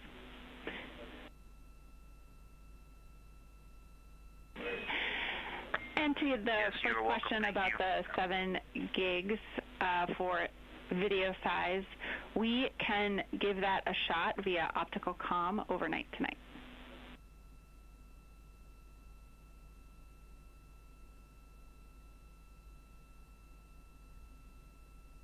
Okay, it's a PAO video, and we'll get that onto PCD1, and hopefully you get it overnight. Thanks. Copy, PCD1.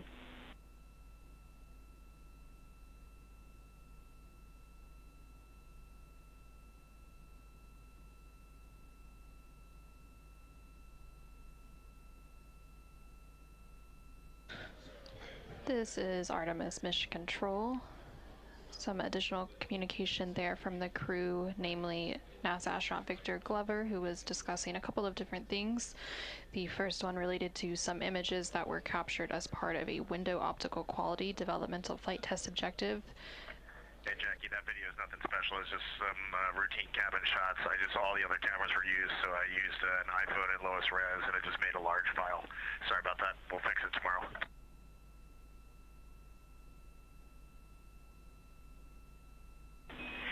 You are almost 2/3 of the way to the moon. It's a special video. Thank you.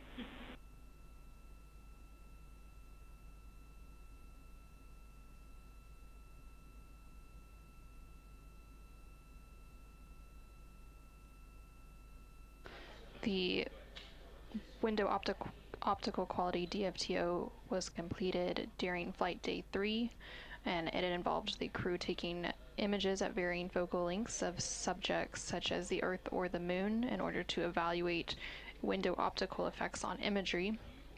There are a variety of developmental flight test objectives, or DFTOs, throughout the mission, and they are all designed to evaluate objectives proposed to improve Orion hardware, flight systems, flight operations, processes, and procedures. They were also discussing the transfer of a video file using the optical communication system. The OPCOM system is a laser communication that uses infrared light rather than traditional radio waves to send data to and from space, and this infrared light's higher frequency allows more data to be sent in a single transmission to Earth.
Integrity Houston for some timeline planning.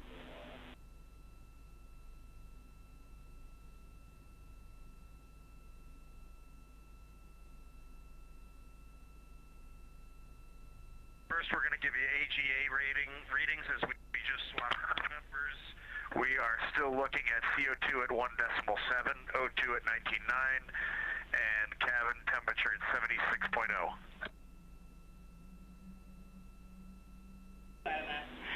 That sounds great. You might even say whoop.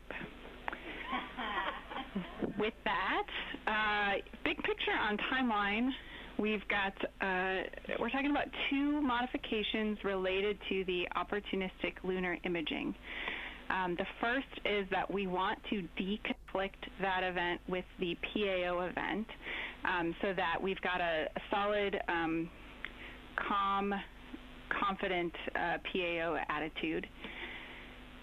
And secondly, we want to tie in some related Peltor PCD audio recording testing. It doesn't necessarily have to happen during the imaging, but somewhat related. So 2 questions for you all. One, we're looking for an estimate on when Reid will have finished exercise. And 2, would Christina or another available crew member have some time to conduct a Peltor PCD audio recording check? So maybe 10 to 15 minutes there. And then also get the cameras prepped for the opportunistic imaging.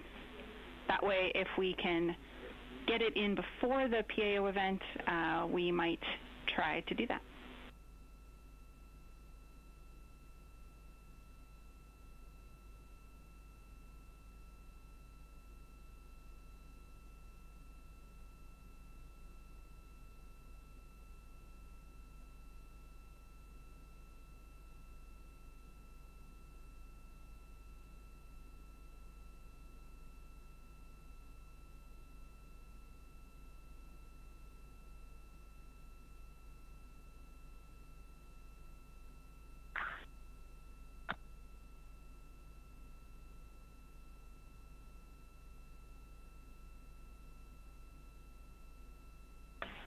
Christina is happy to do those things, and for exercise, I'm just going to do it as efficiently as I possibly can when Jeremy is complete here.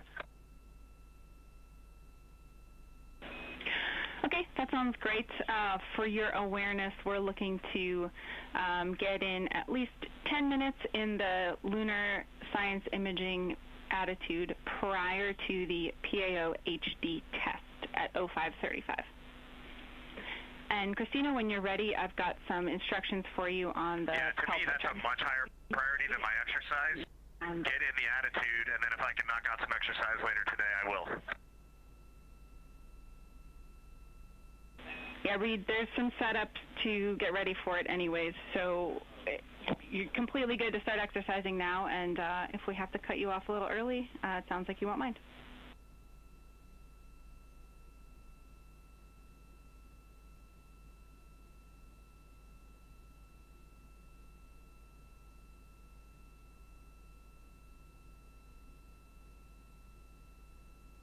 Okay, Jackie, this all sounds super. Jeremy's going to do his exercise, and when he's done, if there's any time, I'll jump on until you tell me to stop. But please prioritize maneuvers and science objectives over my exercise. Okay, we copy all.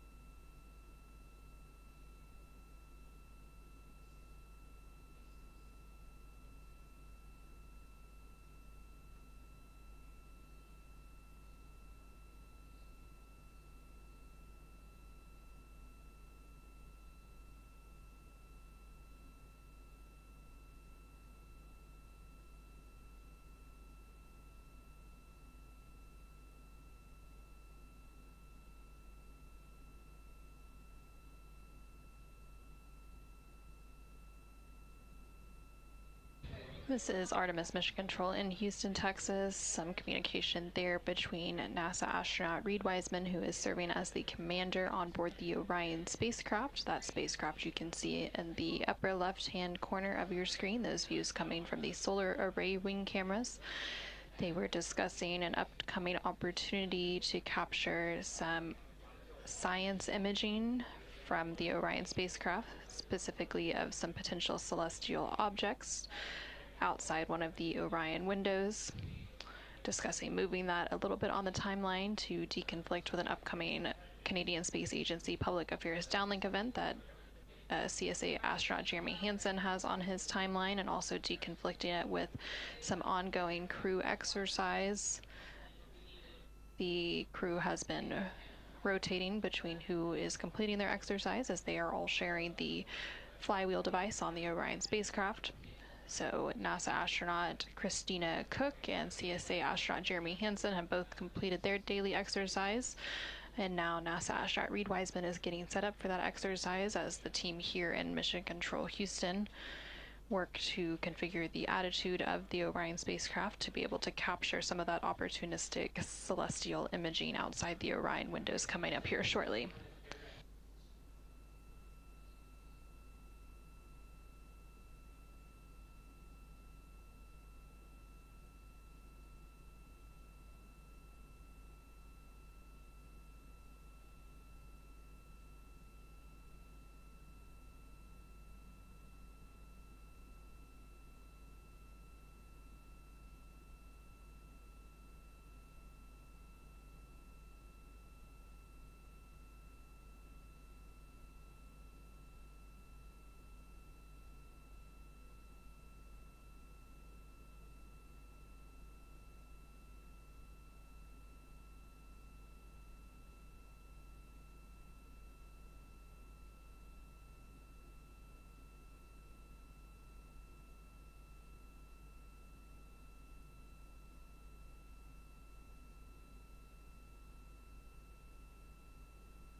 take ready for exercise.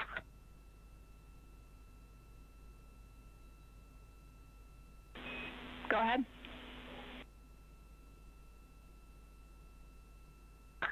Hey, Jackie, the CO2 is 2.4, temp is 76.1, and Jeremy is wrapping up now, and then I'll, if it's okay with you guys, I'll just jump right on until you call me off for maneuvers. That is perfect. We copy all.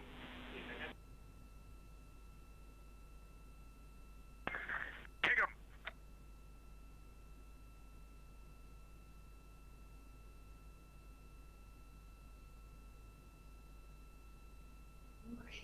Three, 4, 5, 6, 7, 8, 9, 10, 6, 9, 8, 7, 6.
Integrity Houston, a couple of items related to a dump visual check and then the forward plan for exercise stop and science setup.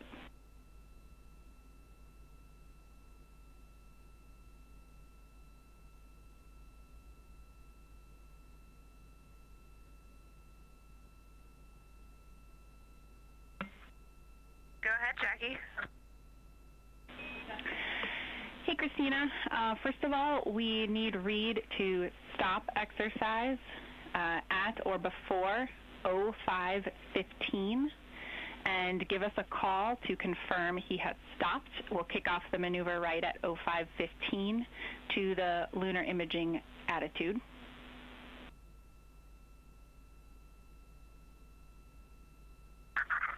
Copy. 05:15. He will be done. We'll call you to confirm. Right, and then also the wastewater dump, we were able to get down to 10% and have stopped the dump. We would like a visual check from crew now that the valve is closed to let us know if and what you see.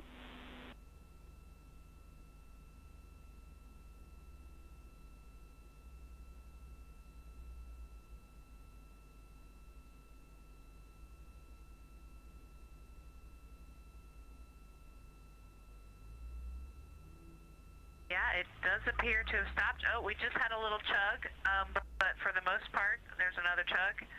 It is, well, actually, it's chugging pretty regularly, but when I first looked, it had stopped. Now I'm getting a big puff and then lack of particles about every 3 seconds.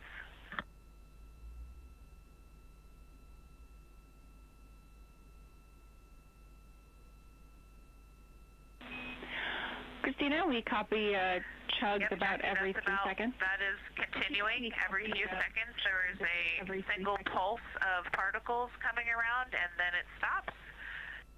But it is nowhere near the constant stream that we had before. Hey, Christina, out of curiosity, wondering if Reid has started exercise yet. Is there any correlation between those two things? And are you able to hear any of the thud or chug noises like earlier?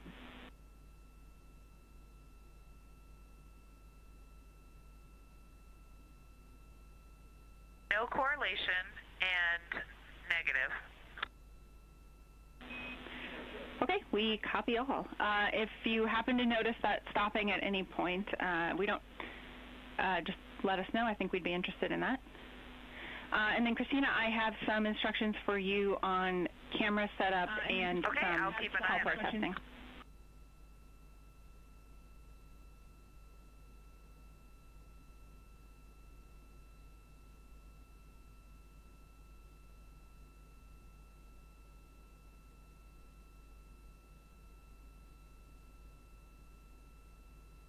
All right, Jackie, I'm ready to copy. All right. All of this you will be able to utilize steps from your the opportunistic imaging activity on Victor's band a little bit later. You can use that procedure, 36.2.1, opportunistic imaging. For the Peltor recording test, step 3 of that procedure has an if OE comms crowded conditional, and we'd like you to head into that conditional, and it'll have some Peltor headset operations steps. So you can follow those steps and the subsequent PCD voice recorder reference. But really, we just want to get a couple of minutes of you using the voice recorder with the Peltor and the PCD. And if you can get a volunteer or two to do some talking in the background, some different, common cabin audio in the background of that. What we're interested in is when you play that back, are you able to hear those background noises? And for context, partly this is checking against our pre-flight testing, and it will also help us understand what kind of activities we can schedule concurrently with future opportunistic science observations.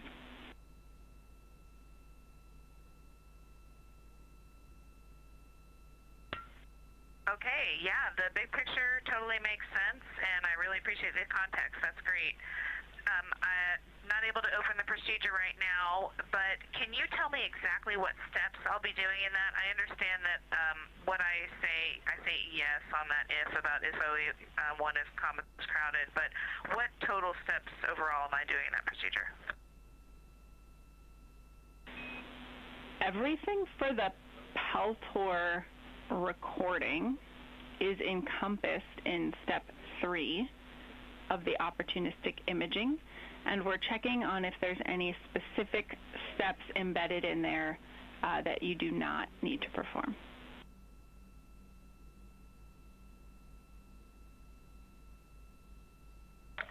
Okay, so I'm doing 36.2.1 step 3, and are the voice recorder samples also a part of that, or is that just something separate I'm doing on my own?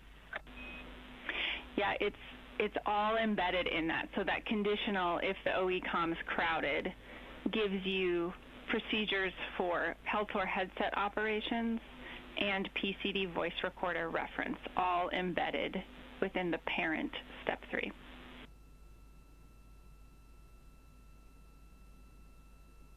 Got it. Okay, thanks. I'll take a look, and I'll start executing and let you know.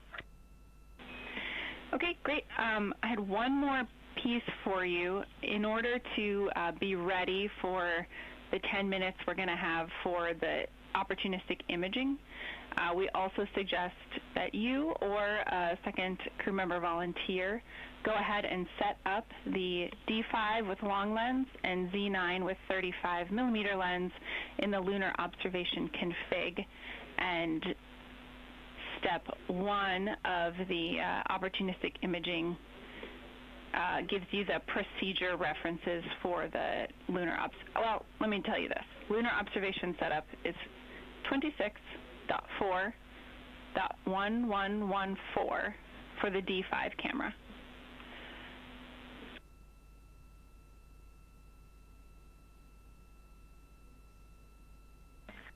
All right, Jackie. We were having a little bit of a conversation in the cabin for the first part of that, but I think you just would like me to set up those 2 cameras for lunar imaging, reference 36.4.1114. Yeah, 26.4.1114 is the D5 version of the lunar observation setup.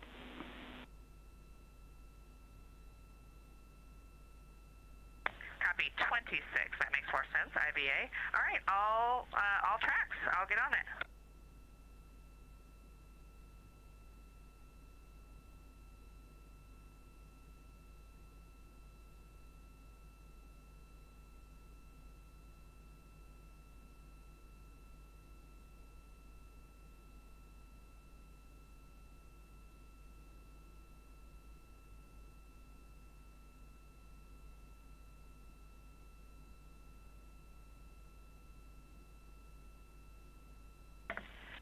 Jackie, one question back to you about when do you expect we might be able to use toilet again? Yeah, I understand the question. The teams are talking about the signature, and they are actively meeting to get you a forward plan as soon as possible. But it's maybe another hour before we can get back to you with a forward plan.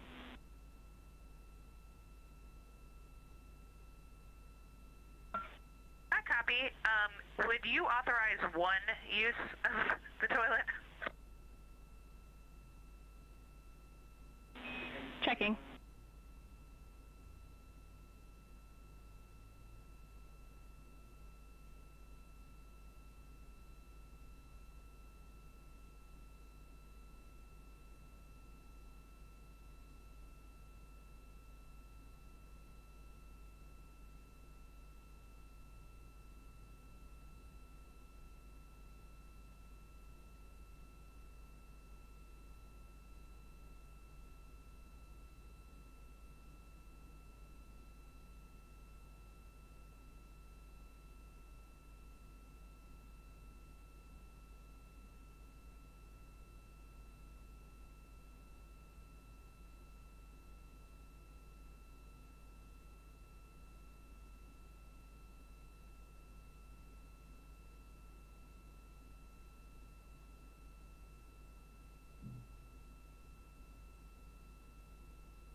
And Integrity Houston, breaking news. We have results on the discussions down here for the tank venting, and at this time, you are go for all types of uses of the toilet.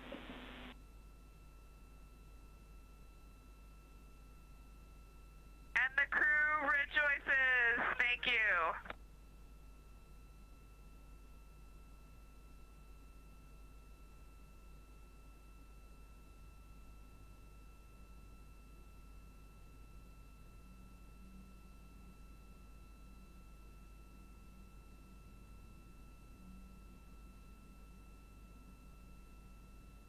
This is Artemis Mission Control in Houston, Texas. We just heard quite a bit of communication about a few different topics there between the crew currently on board the Orion spacecraft as it makes its way to the moon and the team here in Mission Control Houston.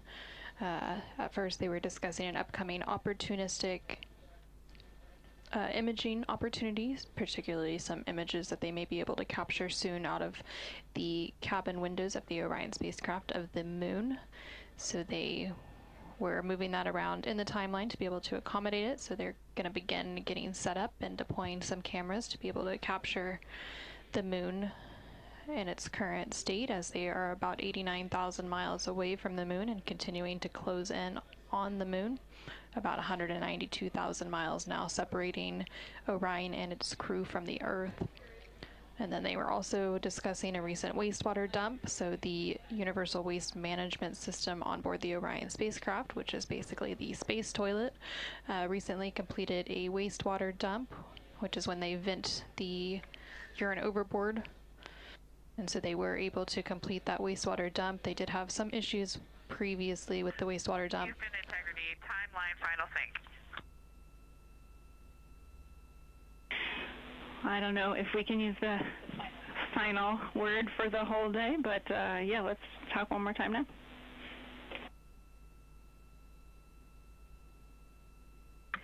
That is fair. We understand that at 15:15, Reid will stop exercising, and you will start to maneuver the vehicle for the opportunistic science visuals. And then at that point, are we subbing in the PAO event and then doing the opportunistic science blue box activity after, or are we doing the opportunistic science before?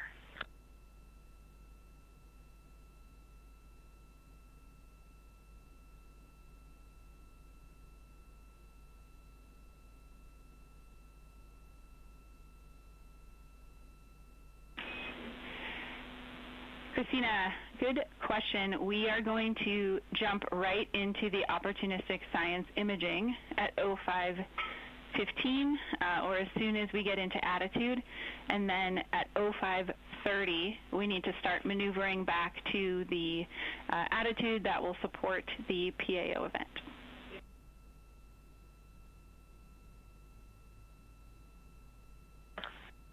Copy. So you still envision both Victor and I doing the opportunistic science activity overall?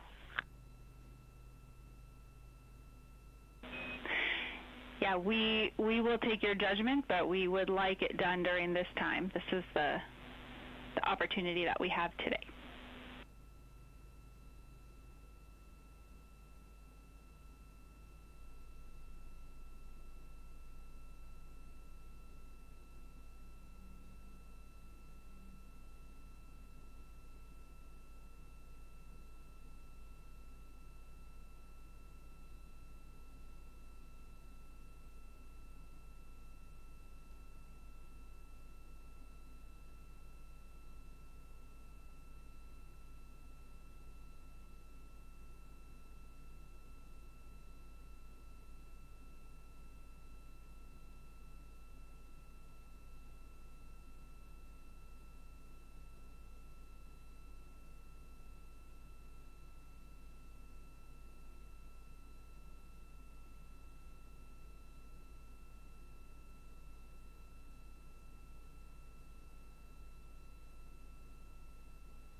Houston for imaging and Peltor priorities.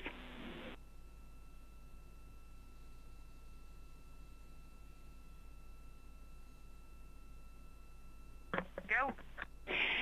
Hey, Christina, since we've got this very specific block that will be an attitude for the imaging, the priorities are to get the camera set up and have you perform that block as written in Victor's timeline. And if the Peltors are not set up yet, we can absolutely take any observations on OE1.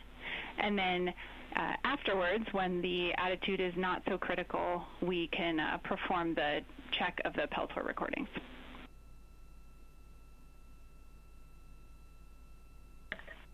Perfect. We were thinking the same.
Houston, we are clear on exercise.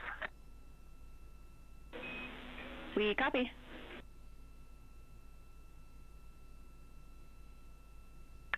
And CO2 is 2.4.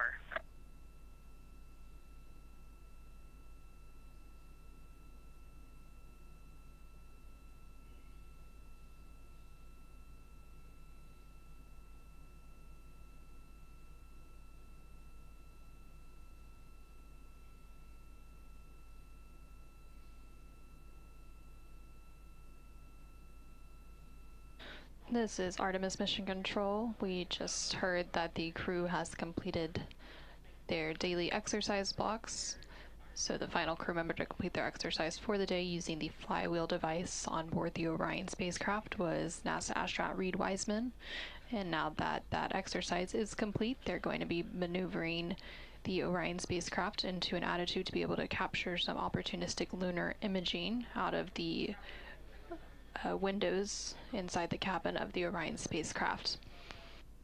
Once that imaging is complete, the crew, specifically CSA or Canadian Space Agency astronaut Jeremy Hansen, will begin getting set up for an upcoming CSA Public Affairs Downlink event. And then once that event is complete, the crew will begin winding down for the day. They will have a private medical conference with their medical teams on the ground. This is a standard conference that happens every day. And they will also have a private conference with the flight director. The flight director here currently is NASA Flight Director Diane Daly, who you can see in that bottom right-hand box on your screen. Houston integrity for opportunistic science. Which window am I setting up?